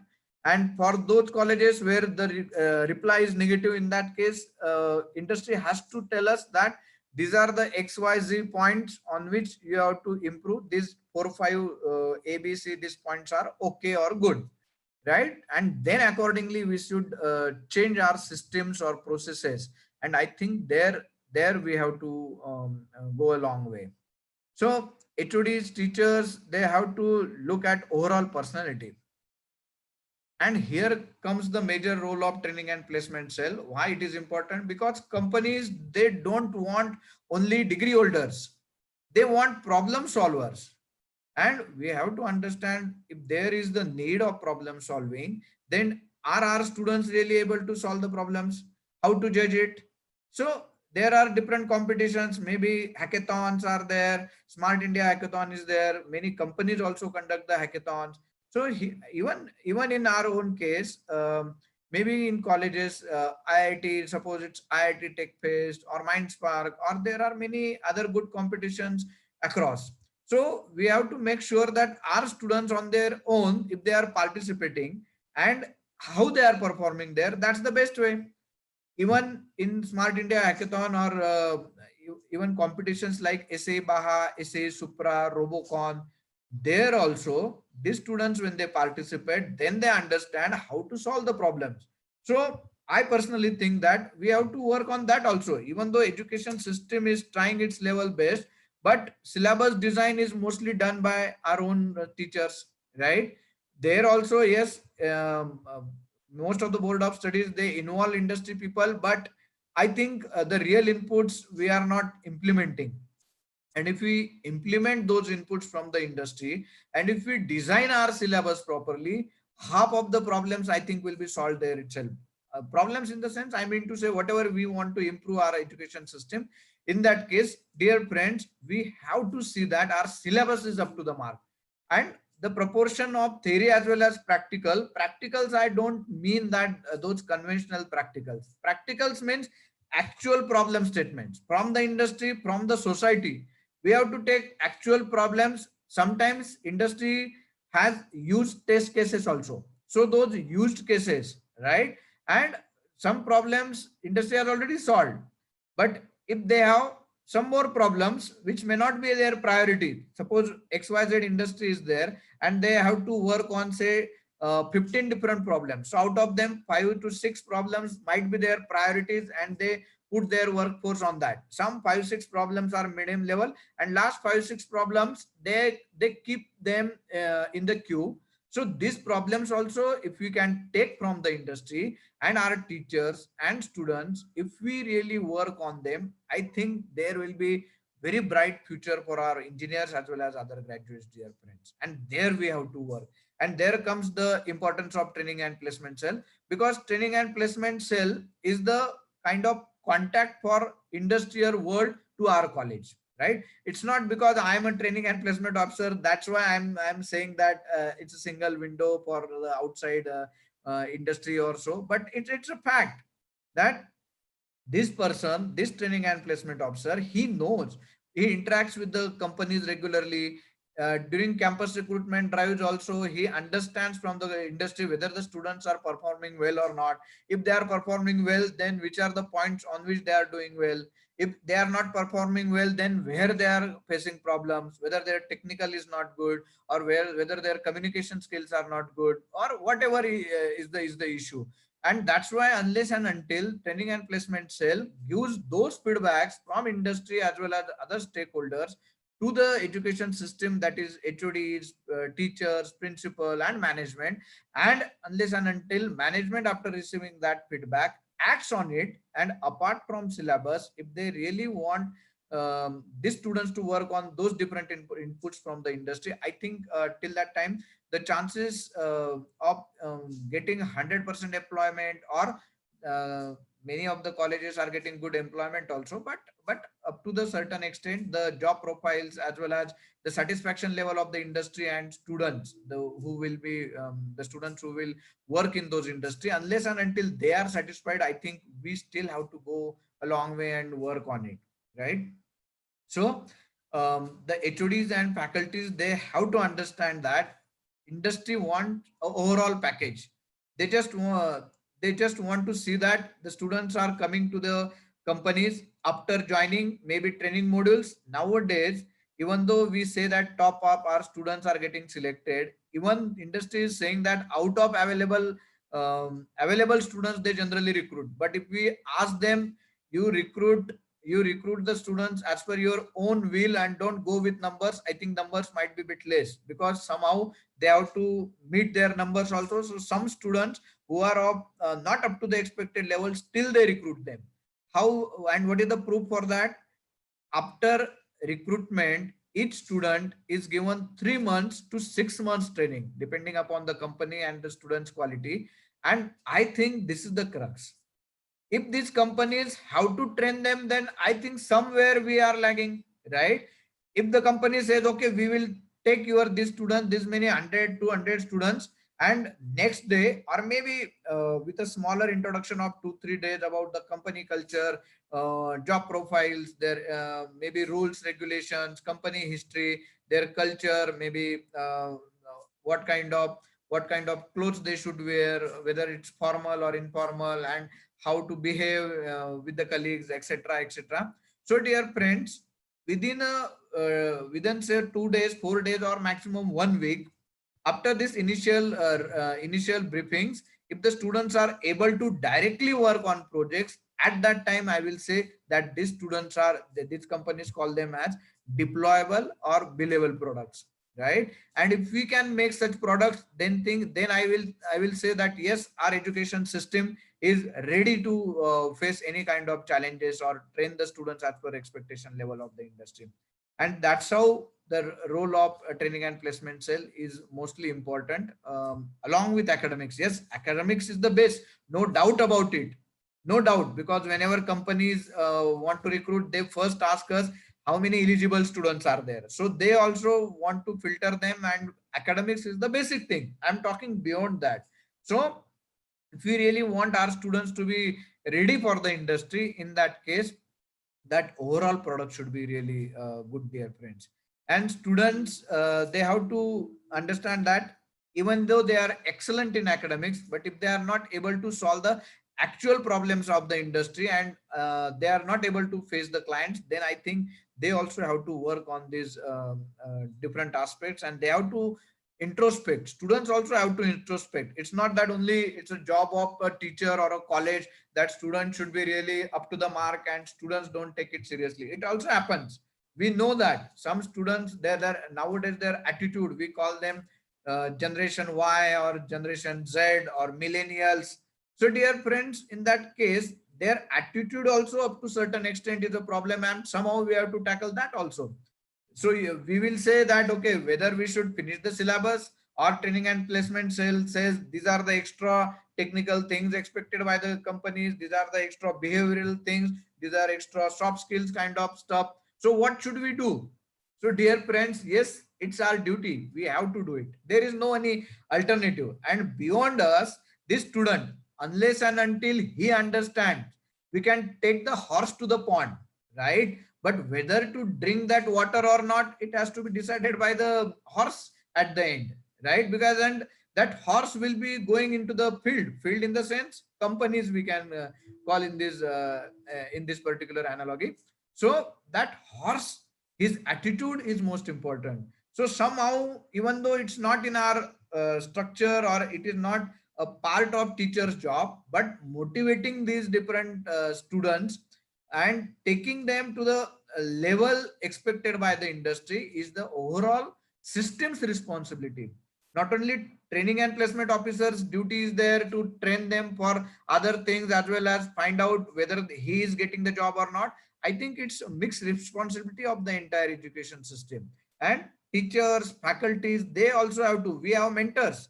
5, 6, 10 teacher, 10 students are given to one teacher as a mentor, right? So he also has to be in touch with him, even though he gets selected in campus or not. Afterwards, is he really comfortable after joining, whether he got proper location or not, whether he is doing well in his modules or not, training modules, I mean to say, because it's not that only selection is important.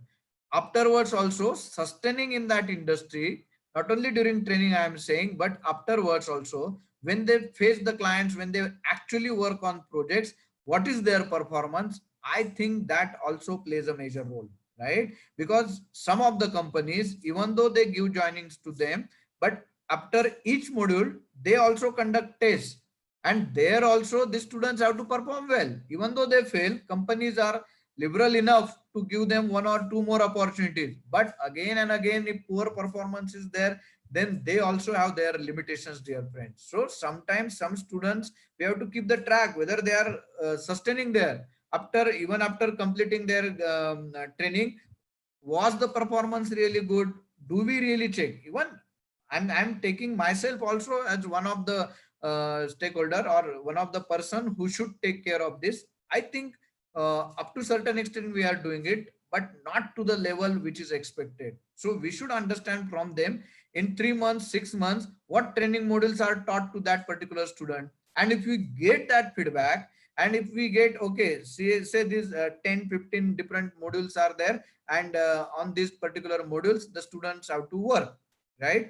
Then same modules can we implement in our regular academics or regular syllabus, even though it may not be in the university syllabus, but as an extra, university says you have to complete this, but university doesn't say that you don't have to go beyond that, right? So we can go beyond that, and these modules we have to inculcate. Actually, some colleges, fortunately, I remain in touch with many TPOs from our Maharashtra Association of Training Placement Officers, and we came to know that yes, there are certain things we can do. So some colleges are taking initiative, and these modules they are implementing in their regular curriculum, and therefore they can do wonders, dear friends. If you see such colleges, and we know which are those colleges which are who are doing well, so we should not keep that what we can say silos. We should not work in silos. We have to share this kind of things, and accordingly some good practices, we TPOs share some good practices amongst ourselves. So similarly, teaching fraternity, they have to come together. They also come together many times, but there is no structured way. So we should interact frequently, and we should take each other's good things, good practices, and we should follow them in our colleges, therefore. So overall, our TPOs as well as colleges responsibility is that we have to make them really sellable product as per the industry expectation. Whether it's a processing manager, suppose we give the analogy of the industry, raw material is a 12th standard or diploma student, then in the processing industry, teachers are the processing engineers, we can say, or operation managers, right? And principal is the head of that organization, or CEO, we can call him or her as. And then TPOs are what? They are marketing managers, and they have to sell that finished product. Whatever product has come from the last stage of that processing unit, he has to just give finishing touch, or the quality manager has to ensure that quality is good. And then at the end, this finished product, after wrapping it nicely, the TPOs have to sell that product to the customer, that is the industry. So in this entire process, dear friends, each and every one of us is important. So it's not that only academics we have to do, because I have seen in many colleges, again I am saying not because I am a TPO I am telling this, but mostly the colleges focus their teachers and the principal ask HODs what is the result and what are the outputs. Last year what was our result, this year what is our result, which teachers subjects more students have failed, and we work on that. But we didn't ask how many students failed in different campus recruitment drives and how many of them failed. So right from the second year, for this new batches, let us work on their skills where they failed. It might be aptitude is generally 90-95% of the cases. Aptitude is not there in the syllabus, but it is the first step of any campus recruitment drive. So are we really keeping that in our syllabus? Some colleges are doing it and they are getting the benefit out of it, but mostly it is not in the syllabus. In some colleges, students on their own, they learn it. I think this, if it is the basic step of getting the job, then it must be there in the syllabus. If it is not there, then college has to frame its own syllabus, and apart from other subjects, they have to include some term work marks, etc. For that, then only students will do it seriously. Otherwise, if TPO says, okay, these are the 40 hours or 80 hours sessions for aptitude, you come, this is the agency, you do these sessions, or you have the choice, you can do on your own. So students also don't remain serious. So that's why, to support the training and placement cell, faculty has to understand that this has to be included in the syllabus. So that's a request. If it is possible, include aptitude in your syllabus, right? Then again, if you consider importance of training and placement cell, then whenever the cutoffs are concerned, right, admission scenario is considered, then I think mostly it depends upon other factors, of course, are there, but mostly in terms of the views of the opinions or views of the students or parents who want to take admission in those different colleges. They first see what is the cutoff of that particular college, and how this cutoff is decided. Mostly it is decided depending upon the placements of that colleges, right? So that's why somehow I think even though the system should also see that these students and parents should see how many faculties are there, how many of them are PhDs, right? What is their work experience, are they really working with industries, right? Then they should also see whether the cater ratio is maintained or not. But mostly these things are not seen by the students and their parents while taking the admission, and most of them, or maximum of them, they will check what is the placement percentage, what is the quality placement, how many students are getting more than 5 lakhs, 10 lakh salaries, and that's the major thing they consider while taking admission, right? And importance of TNP cell, even in if we see advertisements, you see now this is the admission era, we can say. In this, advertisements in the newspapers, even though it's a lockdown, otherwise if we see, then mostly in newspapers, when the advertisements come, they focus mainly on placements. What was the highest salary drawn, then what is the average placement salary, then how many percent, what is the percentage of placement. So these are the things generally published by different colleges, and it's a brand. So that brand image depends upon output. And what is the output? Output is seen in terms of placement generally, dear friends, right? So more placements, more admissions, higher cutoffs. And if more admissions are there, obviously it's not a NGO, or we cannot sustain without getting fees, and enough money is required to run the college. So more fees, and then again more admissions, good cutoff students, so good results.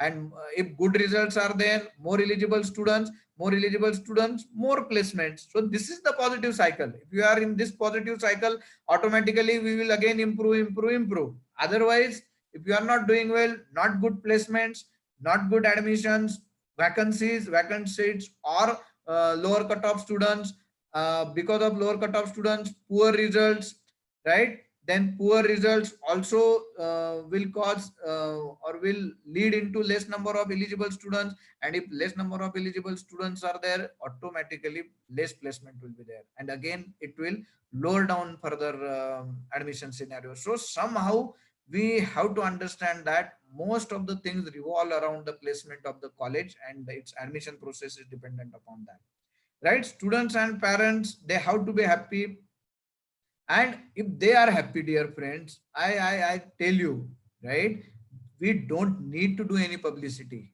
If our maximum students are getting placed good jobs, if they are satisfied, our own alumni and their parents, they are the brand ambassadors, and we cannot control them, right? If we are good, they will tell positive things about us in the market. If we are not good, whatever we do, they will not speak positive things about us. So we have to understand that we have to make our customer, internal customer as well as external customer, happy, even though it's not a business, but still I will say it's a these are the terminologies. If companies are happy with our students, automatically they will be after us. Initially we had seen, I before I started my career, when I started my career as a training and placement officer, at that time our colleges were not known, because in different industries very few of our students were there. And once we started giving good number of students to top industries, automatically they also understand, okay, these students are coming from these colleges, and they automatically contact you. Initially we have to take tremendous efforts, but once industry understand that from this college good number of students are coming out, good numbers as well as quality students are coming out, believe me, for day one they will fight for you. They will literally be after you, sir, we want day one. Another company, the same company which earlier might be you might be requesting them, now they may request you. This is possible, this is happening in top colleges. Companies, they really fight for getting day one or day sharing they want, right? So these things are about to happen, because everything depends. Whatever big infrastructure you have, number of what you can say classes, and good quality labs, etc., etc. But if the students coming there and the faculty who are working there, if they are not good, then the infrastructure is really of zero use, dear friends, I will say. So we have to, colleges have to focus on the manpower, students as well as the faculty. They are the most important parameters. If we neglect them, then if we spend crores of rupees on the infrastructure, it's of no use. We have to understand college managements. Most of the college managements, they have realized it, and they are investing in training their faculties as well as giving some amount for the training of the students, and that is necessary, dear friends, right?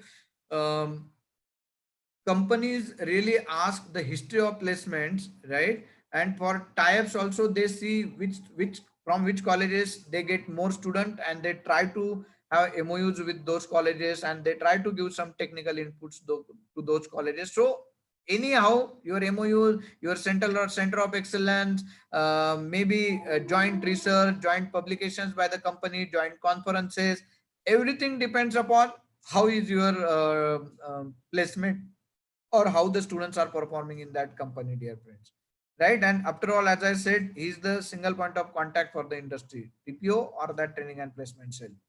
Feedback of strengths and weaknesses I already talked about, and feedback about the future technology. So who knows about the technologies which the companies are using and will be using? So I think TPO is the person who gets that first hand information, and he has to pass it on to the academia. Again, if we consider during admission inquiry, what parameters are asked. So here are some of the parameters I have mentioned: percentage placement, highest salary, average salary, number of companies which visited in last 2-3 years, quality placements, that is how many product companies as well as core companies are coming for placement, their percentage is how much. Then maximum number of students, what is the maximum number in one single company, how many of them recruited. So for example, in our case, many parents come to our college this year because last year 207 students were selected by a single company called Capgemini. So this is the example I am giving. Means students and parents in the market, they know what is the what are the things happening in your colleges, right? Those who are aspirants through alumni or through passed out students, they keep an eye which college is doing what, where the placements are good, and that's why the importance of placement cell is always there. And I must say, actually, in fact, everything should be considered. Your faculty strength, PhDs, as I said, how many patents the teachers have filed, then research papers, then their maybe Google index, right? Various indices are there. Their papers in Web of Science or Scopus or these important journals, how many copyrights or other maybe design and other IPRs are there, how many are there in your college or with these faculties as well as students, that has to be seen. But actually students and parents, they ask about placements because from colleges they say we want placement, and other things are not so much important for them, right? So how training and placement cell along with academics should focus on these different aspects. So all these skills are important: aptitude skills, technical skills, communication. And till date, before last 2 3 years, I think most important parameter in campus recruitment was aptitude. So aptitude was mostly checked by these mass recruiters I am talking about. Of course, core companies as well as product companies, for them, technical knowledge, basic fundamentals of that core subjects, those core subjects, that is most important. But as far as mass recruiters are concerned, many IT services companies recently, till last 2 3 years, their major focus was aptitude.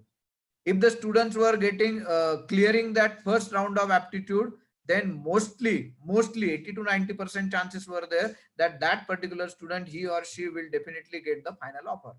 But from last 2 3 years, programming is playing major role. Even I can quote example of Honorable Dr. Anand Deshpande sir. In one of his sessions which I attended, he had mentioned that every engineer must be a good programmer despite of whatever are the branches, but every engineer must be a good programmer, and that's the need. Even companies like Siemens or 3D PLM, and nowadays it is called as Desert, these kind of companies, they also, even though they are mostly known for mechanical hirings, but still they check that students programming skills are good.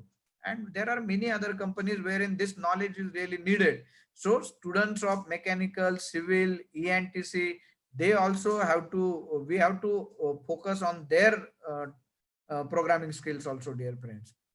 And support to training and placement cell from the college alumni is equally important. And there also training and placement cell majorly, because many TPOs I know take care of the placement alumni cells also, and how these alumni help the training and placement cell in placements, arranging expert session by either alumni or their or the companies in which they work, their bosses or their managers or their colleagues, how many of them they are sending for expert sessions on latest technologies, right? Or behavioral skill training, or needs letting the students, junior students, know what are the expectations by the company, what they should do in their graduation and what they should not do. So all these things alumni must pass on. Projects, they should offer some good projects to the current students. Internships plays a major role, because nowadays in some of the colleges it is said that around 40 to 50% of the placement happens through this good mode of internship. And it's good that AICT is also coming with new internship policy. And if we really, all the colleges, implement this policy in the best possible way, I think our engineers will be really making our country proud. Even though country like we know the aggressive country which is creating problems for our own India, they are not only creating problems for us, for countries like Japan, then maybe Philippines, Vietnam, to everybody in the entire world. They are sharing boundaries, or their water maybe physical boundaries, in the sense um, physical boundaries or even sea level boundaries, they are sharing with around 15 20 countries. With almost everybody they are showing that their aggression, and this has to be curbed. And why they are so aggressive? Because now they know, maybe through reverse engineering, through not respecting the patents etc of other companies, but somehow they are making their technical manufacturing or whatever technical stuff is there. They have their own kind of Google, they have their own kind of Facebook. So these technical things, by copying or whatever ways, they don't care about the ways they follow, but they had done it, and that's why they got money. And because of this money, they can buy muscle power, they can buy weapons, and that's why they are showing us their attitude, right? And if we really want to keep eye on eye with these guys, then in that case we have to become strong as a country in terms of technology. If we become strong, automatically money will follow us, right? And we will also become stronger, and no any country in the world, forget about this one or two countries, no any country in the world can really dare to touch us, right? So that should be our major aim, dear friends. So working of training and placement cell, the success of TNP cell is generally counted in terms of placements, right? So training and placement cells should be really strong, and they should have all the necessary facilities, manpower facilities, as well as infrastructure. I will share with you guys. The training placement cell should decide their target, right? Each day they have to call at least for 10-15 minutes they should meet, and they should decide target, how many companies they are going to contact today, maybe through calls or emails, and then how many positive response they got at the end of the day. They have to discuss that also, and whether the targets of the day are satisfied or not, they have to check. For quantity placements, for each mass recruiter, I think each college or each training and placement cell should keep target for themselves. For all these mass recruiters which we have mentioned, TCS, Capgemini or Cognizant, Accenture, Infosys, Wipro, for all these mass recruiters, most of them, at least 3-4 of them, recently through Maharashtra Association of TPOs, as well as through our PCET training and placement cell, we had arranged industry institute interaction with these mass recruiters. Fortunately, even though people are saying that due to Corona pandemic, there will be less recruitment and probably mass recruiters may not hire a good number, but all of them, they said that all the 4 mass recruiters were there, TCS, Capgemini, Infosys, Cognizant, and they said that they will really recruit good numbers. Probably may not be as far as numbers will be as good as last 1 or 2 years, but they will recruit good numbers. That was promised by most of them. And even they said TPOs were under tension whether the offer letters will be honored or not, which were already given to 2020 batch. But all these companies are saying that we will honor the offer letters. Maybe due to not so good situation, there will be some delays in the offers, but I think most of them are going to be honored. There might be few cases, especially in small companies, wherein they might have recruited, but now their position is not. So in some cases only it may happen, but at the same time, some other opportunities are coming up. Now we are interacting online, right? So cloud infrastructure and these maybe bandwidths, etc. So maybe some new roles will be there. Some other kind of people will get the job, or job roles, technical profiles may change, but there will be requirements. More number of people in the cyber security will be required, more number of people in online education will be required, more number of people will be required in maybe e-commerce. And this happens. If one industry is getting affected, another industry will get that pie, right? So in the situation, the balance is always maintained, right? So that's why I don't think that there will be major hurdle. Yes, some less number of companies may come and some less number of recruitment may happen, but it will not happen that very few came or very less percentage of placement. I think it won't happen. Even as I said, we had arranged session of Honorable Anand Deshpande sir from Persistent. He also said that probably IT industry will do well and they will recruit many numbers. So for quality placements also, choose a batch through assessment and give them the advance input. So that is what has to be done by the training and placement cell. Not all the students we should place in our aim should be to place maximum students maybe in IT product and core companies, but depending upon the college, right? Recently, the day before yesterday, I had published one article in Sakar. So those who have access to that, even online it is available. on e-Sakar. So there also I have mentioned, I have categorized the industry institute interaction activities, and at the same time tier 1, tier 2, tier 3 and tier 4 colleges. So which colleges should give more focus on various activities? In one of the slides I will show you. Now needs of the training and placement cell. So manpower rate needs, yes, full-time training and placement officer is a must. Approval of that TPO through university is necessary. If college is not serious about his approval and his good salaries as per scale, that person may not be really serious, right? He may be keeping then his eye or one hand on the technical stuff also. If he says, okay, it's not for sure whether I am stable or not, then in that case obviously he will focus again on his regular departmental load. He will say, no, instead of TPO's role, I am also quite secured in TNP's role, because if the placement will happen or not, it depends upon the students also, it depends upon college reputation, it depends upon the company's need and college's reputation amongst the industry. So depending upon all these efforts also, his efforts as well as all these different factors, the placement happens, right? And if he thinks that he is bit secure in the departmental teaching learning, he will probably go there. So that's why we have to make sure that TPO is a full-time TPO and he gets approval and proper up to the scale salaries. Otherwise, he is not stable. He will look after other opportunities in departments or other maybe in industry, etc. And he probably will not focus on his work. And if TPO doesn't focus on his work, dear friends, the future of placements in that college, no need to tell us. So that's why that stability of TPO is important, right?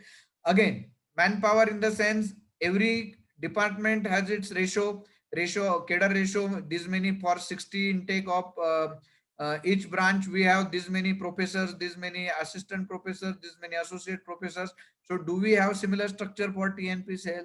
No, we have to have it.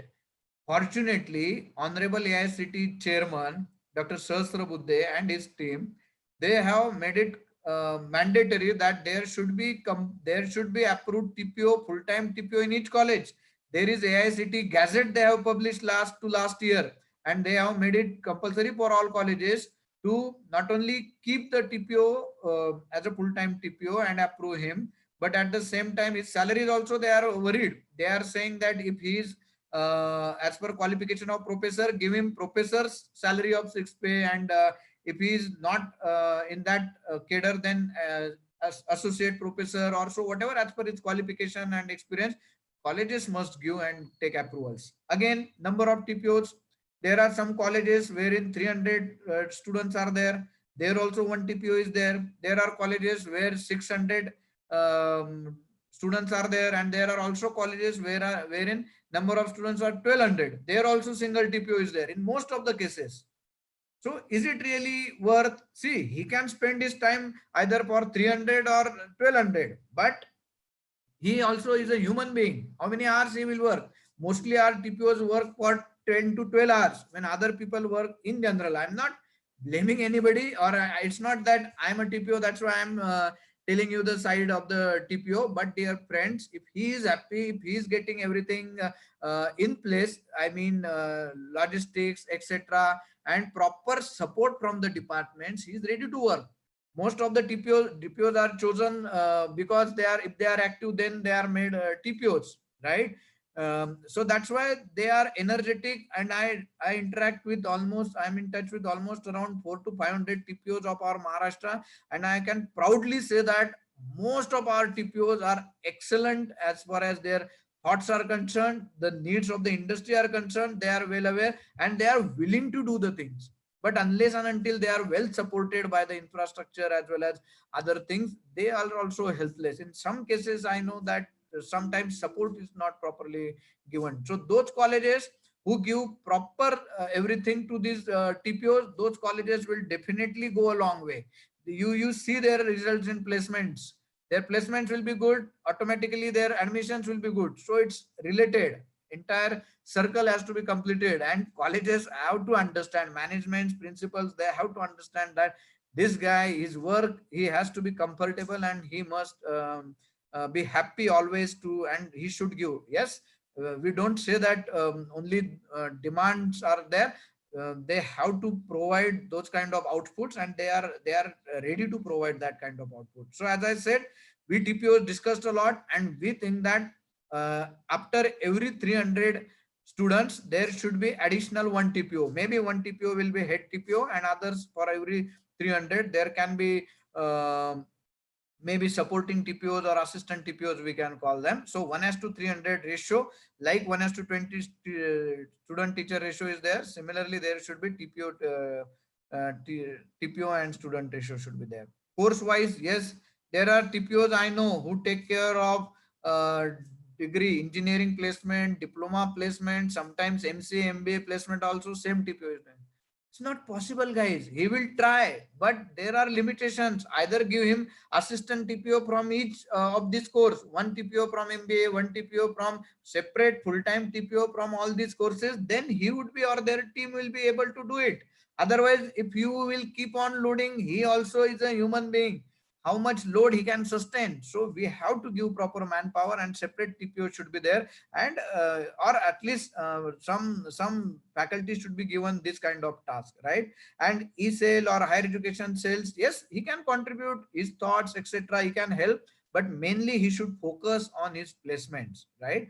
Placements, and nowadays internship also, as AICT is framing its own policy, right?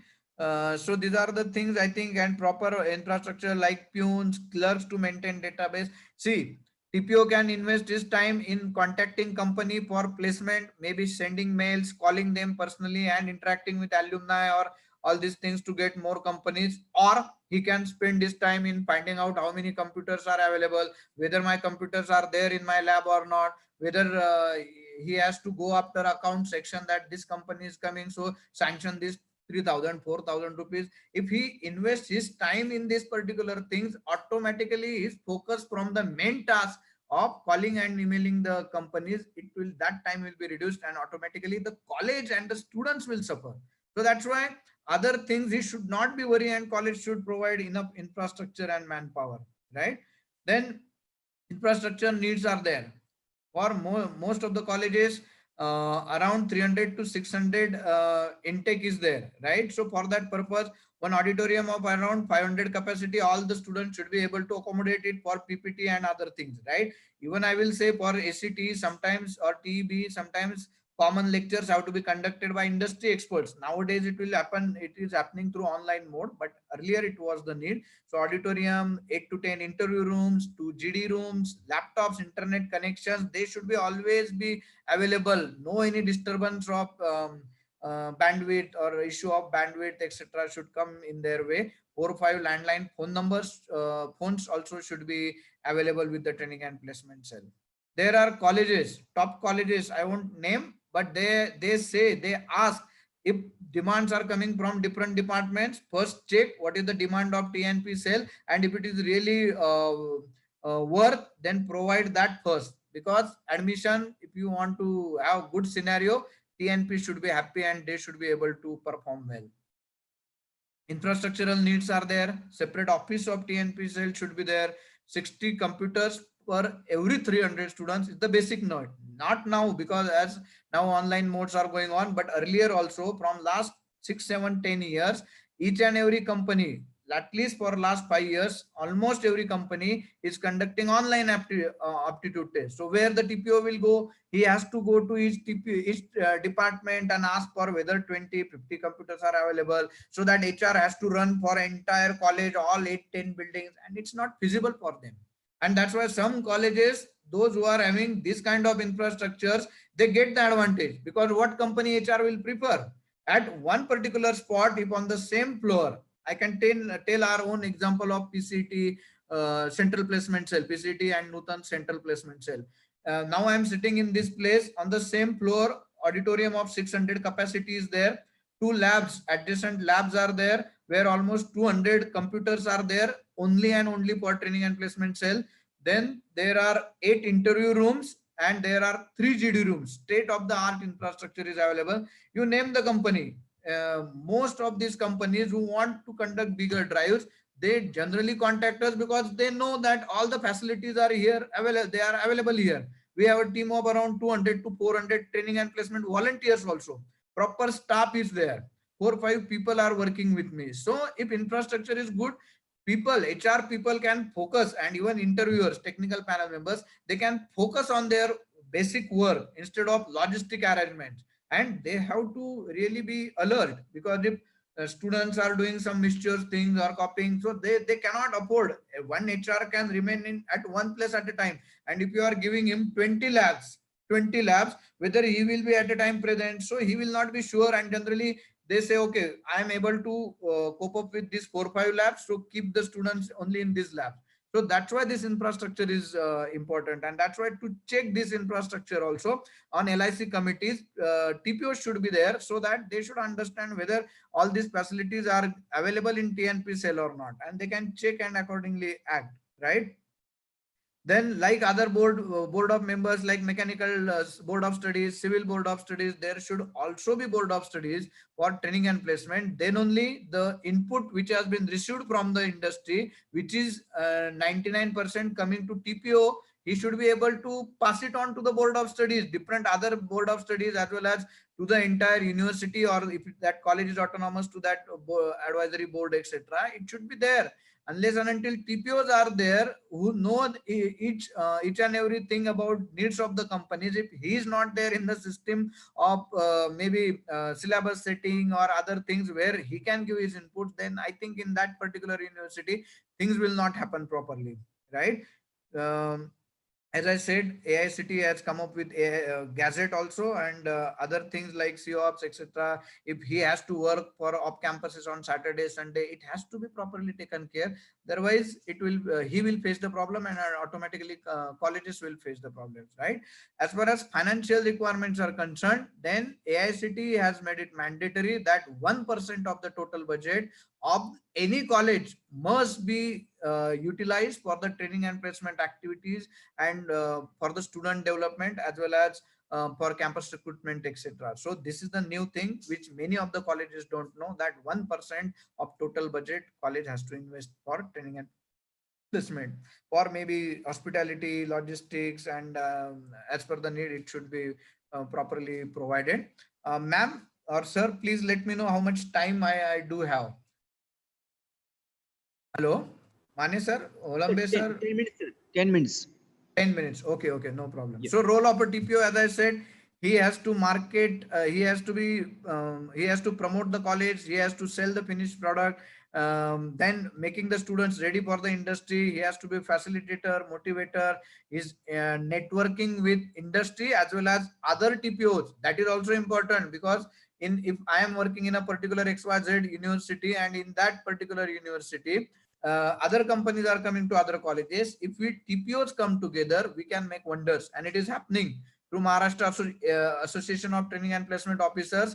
In last almost around couple of years, we have conducted around 500 to 550 recruitment drives, and out of them around 14,000 students we could place. This is the sign of unity, and it is giving job to 14,000 students. I think it is really good work. We have changed the families of family, around 14,000 families, means in each family, if we consider 5 members are there in general, so 70,000 lives we have changed in 2 years. So if some TPOs can do it, if we come together, all the colleges across, if we come together, we can really do wonders. So TPOs connection with other TPOs is equally important.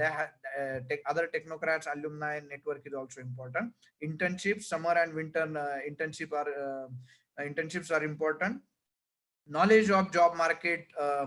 Many TPOs, even in our colleges, PCT, Nutan colleges, every year we conduct around 300 to 400 drives, and most of them we conduct the even pool campus and off campus. I'm not here marketing PCT or Nutan group, but I mean to say, if you help others, other colleges, don't think that they are your competitors. Most of the colleges, they think that no, if I will call other college students, then my placement will not happen. Some TPOs are of that nature, but otherwise 95-99% of the TPOs nowadays, they are conducting pool campuses. So colleges also have to understand that if TPO is willing to conduct pool campus or off campus, we have to support him. Otherwise, if he is calling say 5 companies for his own college students, then other TPOs, if they are united, if they are bringing another 50 companies, your students are missing those 50 companies. So that's why support the TPO for conducting college, HOD, principal, management. They have to support TPO for conducting pool and off campus, because company cannot go to 10 different places. It is easy for them to conduct the drive at one place, right? So that's why it is necessary. So understanding training needs, knowledge of job market, and TPOs have to plan, set target, and review accordingly, right? Good practices, some HR groups they can join. Then effective use of LinkedIn premium account TPOs should have, because then they can become friends, or they can connect to HRs from any industry if they have premium account. So I suggest fundudata.com also provides us the data, but the LinkedIn premium is the best way. They have to have that kind of account, right? Then approach more small and medium scale companies. This market is untapped, right? 70 to 80% of TPO's time, as I said, should be invested in companies interaction, and TPOs have to keep the target of around calling or emailing around 40-45 companies every day, right? So as I already mentioned, full campus or off campus is the key to survive and grow here onwards. So reduced cost, less disturbance in academics, more opportunities to all the students. And I suggest GATE, CAT should be made compulsory. GATE and CAT, these two exams, I think as per my experience, if you really make it compulsory for all the students, that college's result in terms of because GATE exam also contains now aptitude. CAT exam is everything aptitude. If they prepare thoroughly for these exams, if they prepare CAT exam, this aptitude will be excellent. And if he prepares thoroughly for GATE exam, automatically his technical skills are going to improve, and ask him to participate in all the technical competitions like Baha Supra, as I said, and Robocon or hackathons, Hacker Rank, Code Shape, and Smart India, KPIT Sparkle, TCS Code Vita, Infosys Hack with Infi, Capgemini has its own contest. So all these contests students have to participate, and colleges, HODs and teachers also have to compel them. So these are some of the industry institute interactions. As I said, sorry, time is not there, but otherwise there are good activities. Which are the activities? And tier 1 college or tier 2 college, tier 1 I mean IITs, NITs, triple ITs. Tier 2 colleges means government colleges and top private colleges.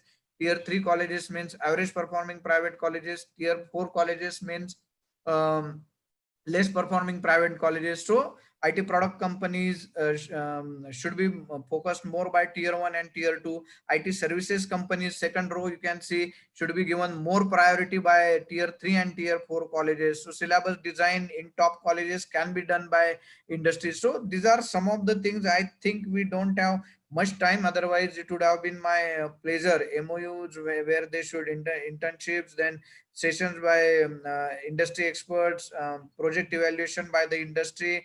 So these are some of the things I think can be done nicely by the training and placement cell, and the future of the training and placement cell decides the future of the college. So that's why success mantra, I would say, for the students, compulsory aptitude test, make it compulsory. 15 to 20 mock tests are necessary for each and every student. In our colleges, PCET, Nutan group, again I am saying, because we conduct minimum 20 tests. Without that, we don't allow him to appear for final recruitment drive. Without 3 mock GDs and 3 mock training, technical and personal interviews, we don't allow them to appear for actual interviews. And apart from that, 4 to 5 company specific recruitment drives, drives in the sense aptitude test for each mass recruiter, all 4-5 mass recruiters for every company. Pattern is different. So for each pattern, the student has to undergo proper training, and colleges can arrange some special sessions for specific to that company. Suppose TCS Code Vita is there, then training should be arranged for that, right? So sufficient manpower as well as sufficient support from the department, and proper budget should be allocated to training and placement, and I think this can be easily done. So this is the success mantra, as I already said. Yes, my humble request to all the faculty, teachers, and HOD or principals here: one project per semester. If you follow this norm, automatically your students will become true engineers. One project per semester, even though it is not in the syllabus. And to start with, if it is difficult for you, at least one project per year initially you can start, and then you can go ahead, right? Compulsory get cat, this test I already said, right? How to identify companies, etc. Now we don't have time for this, but these are some of the things we can do. MSME sector we have to touch upon, right? MSME sector, these are the different companies.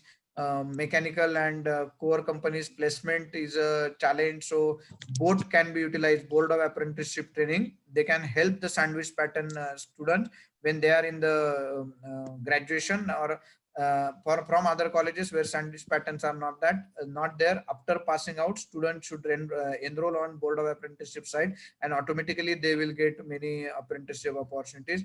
So these are the number of companies available in Maharashtra. Then we have to focus more on practicals, time utilization. Theory should be given exactly reverse is there. Currently we are giving 70% time for theory and 30% time for practical. So it should be, I personally think that it should be exactly opposite. Support by department is necessary. Expectations from faculty, they also have to upgrade themselves, then only they will be able to help the students with latest technologies or future technologies. Application part, they have to involve more. Even question design, formation of the question should be not explain this, explain that, but design this, design that. Those kind of questions should be there. They should regularly attend workshops or sabbaticals in the industry per year. Sometime 1 month or so they should go in the industry, right? And even in admissions, I think teachers have to support mock apti GD. They should support the training and placement cell, right? So how to conduct aptitude, etc. Now I think we don't have much time. These are some of the as I said, working on problem statements is most important.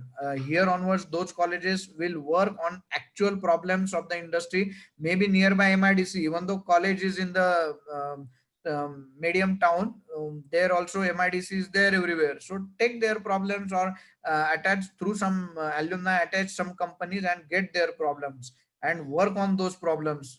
Form special interest groups on technology, for example, computer IT, cyber security, or cloud, or networking, or databases, or IoT, or AI, ML. On these different technologies, form a group of students and teachers. In our institutes, again I am highlighting that we have a separate SIG, we call special interest group, on these different technologies. They work together, they publish papers, they take some assignments or projects from the industry, they work on that. So by that way, they also improve their knowledge, and students also get to know hands-on. They also get hands-on experience. So these are HackerRank, CodeShape, as I said, Upwork.com, Freelancer.com, Topcoder, SPOG. So here many problem statements are available. Electronicshub.org, here electronic problem statements are available. So we have to just find out. Communication skills have to be improved, even though it's not engineering colleges teachers job, but I think it's the need of the hour. Programming I already talked about. These are some latest technologies on which students and teachers they should work. These are some of the future trends as far as technology is concerned. As I said, there is no dearth of opportunities. See, this is the example wherein uh, we can say single company TCS or Infosys, they recruit in 30,000, 35,000 every year. Capgemini recruits, Cognizant recruits around 20,000 students. So there are enough jobs, but only the thing is that we have to make sure that we are our students, we are making capable of getting these jobs, right? So these are some of the opportunities, but I think we don't have much time now. We'll directly go Excuse to me, sir. Yes. Sir, we are having one question from the participant. The Yes. question is that we have already answered the question, but question is, out of the batch of 60 students, only few selected based on their merits in the companies. For other students, is there any requirement in the company? I don't think that very few of them are selected depending upon merits. Every student's merit. I'm not talking about only. Do you mean by academic merits? Yes, sir. Based on academic. Okay, so as far as eligibility criteria, basic eligibility criteria of academics is concerned, generally it is 60% throughout. Throughout, I mean 10, 60, 12, 60, if it is diploma 60, and engineering aggregate should be 60. So this is the criteria which has been decided by not HR, but higher authorities also along with HR. And the students have to understand, teachers have to understand that this is the criteria. TPOs can't do anything, right? 95% of the companies, reputed companies, they will keep minimum 60% as the criteria. So the college has to see that maximum students are falling in this criteria. If the students are not, more students are not there in this eligibility range, TPO cannot do anything. So colleges overall responsibility as a whole is first, these many, at least 80-90% of their students in the final year, they must get aggregate 60%, not in the third year or final year. Right from first semester to till the semester. In general, in the 7th and 8th semester, campus recruitment happens. So the result till 6th semester is most important, 5th or 6th semester, and then the TPO can do something. Otherwise, the students have to either accept the fact that they are not eligible and they have to go for small scale companies. So any mechanical or other engineer who is ready to work on any job profile and even without much expectations of salary is ready with 8,000, 10,000, mechanical engineer can never remain unemployed, right? So for them, MSME sector is there. As I said, board of apprenticeship training, that opportunity is there. NIM is one of the scheme by government. So in the NIM scheme also, the students can enroll if they are not, I can say, not eligible students or below 60% students. And now the students have to understand from the first year that if in the final year his aggregate is being seen, then the teacher as well as student has to be always alert. Class teacher should know in his class, HOD should know out of 3 divisions of second year how many are there in the first class. If they are not there, the HOD and teachers have to focus on their retest, etc., get it done from them, but at any cost they should produce at least 80-90% first class students. That is the need. Yes, sir. Thank you, sir. There is again one question. Yeah. What is your advice to the civil engineering students for becoming employable? Civil engineering students, most of them, we also conduct one survey from all our students, that how many of you are interested in jobs, how many of you are interested in higher education, and how many of you want to go ahead with MPSC, UPSC kind of jobs. So in civil engineering, most of the civil engineering students, they opt for this last option of government jobs. And fortunately, there are so many options available for them. Maybe B&C or other departments, or irrigation department is there, and what we call it as road highway authority is there. So many government jobs are available. For other departments, specifically computer IT, government jobs are there, but those are less in numbers. But for civil engineering, tremendous jobs are available in government sector. They have to just follow the MPSC, UPSC, and from second year, third year, even in our college, there are MPSC clubs, UPSC clubs, right? So these students from the beginning, second year itself, they join these clubs and they work there, and the department also regularly brings some officials from who are already MPSC, UPSC people, uh, and they get their things done from this, or they get the expert sessions from these people, and they train the students accordingly. And for GATE also, the students have to take seriously. Almost all our civil engineering students, they appear for GATE, most of them, I will say, right? So government option is there for civil engineering students. Even they can become their own contract, take their own contracts, government contracts as well as private contracts. And if you see civil engineers, mostly in any city, if you find out the list of top 100 rich people in that particular city or town, I think out of 100, at least 30-40% of them will be from civil side or that section. So that's why good money they make, but they have to be serious, and they also should think government as their option. Yes, sir. Thank you very much, sir. It's our privilege to have this wonderful session. Thank you. Sir, in this session, we get how important is the TPO cell in the growth of the students and alternatively the institute or organization. We also learn that TPO cell infrastructure is very much important, and we will definitely focus on the schemes that you have shared to implement in our institute also. Sure. Yes, Thank sir. you. I'm really thankful to all the participants as well as Olambe sir, as well as Mane sir and their team for giving me this opportunity. Yes, Thank sir. you so much, and Yes, all sir. the best to all of you. Thank you. On behalf of the TPCTCU Usmanabad Management, Principal Dr. V.V. Mane sir, all faculties and the participant, thanks to you for this wonderful session. I also thanks all the participants for their active participation in today's session. With the permission, I declare that today's session is over.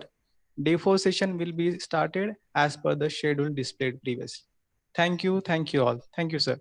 Thank you. Before leaving, can I ask all the participants to start your video, please, so that we can take a selfie with sir? All Sure. participants, please start your video.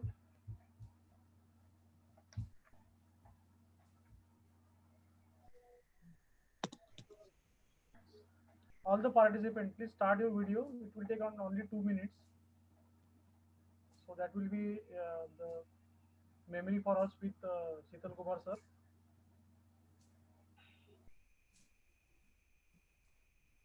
Still many participants have not started their video. Please start your video.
Thank you all for your patience listening and all. Thank you, sir. Okay. Bye bye.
करू बंद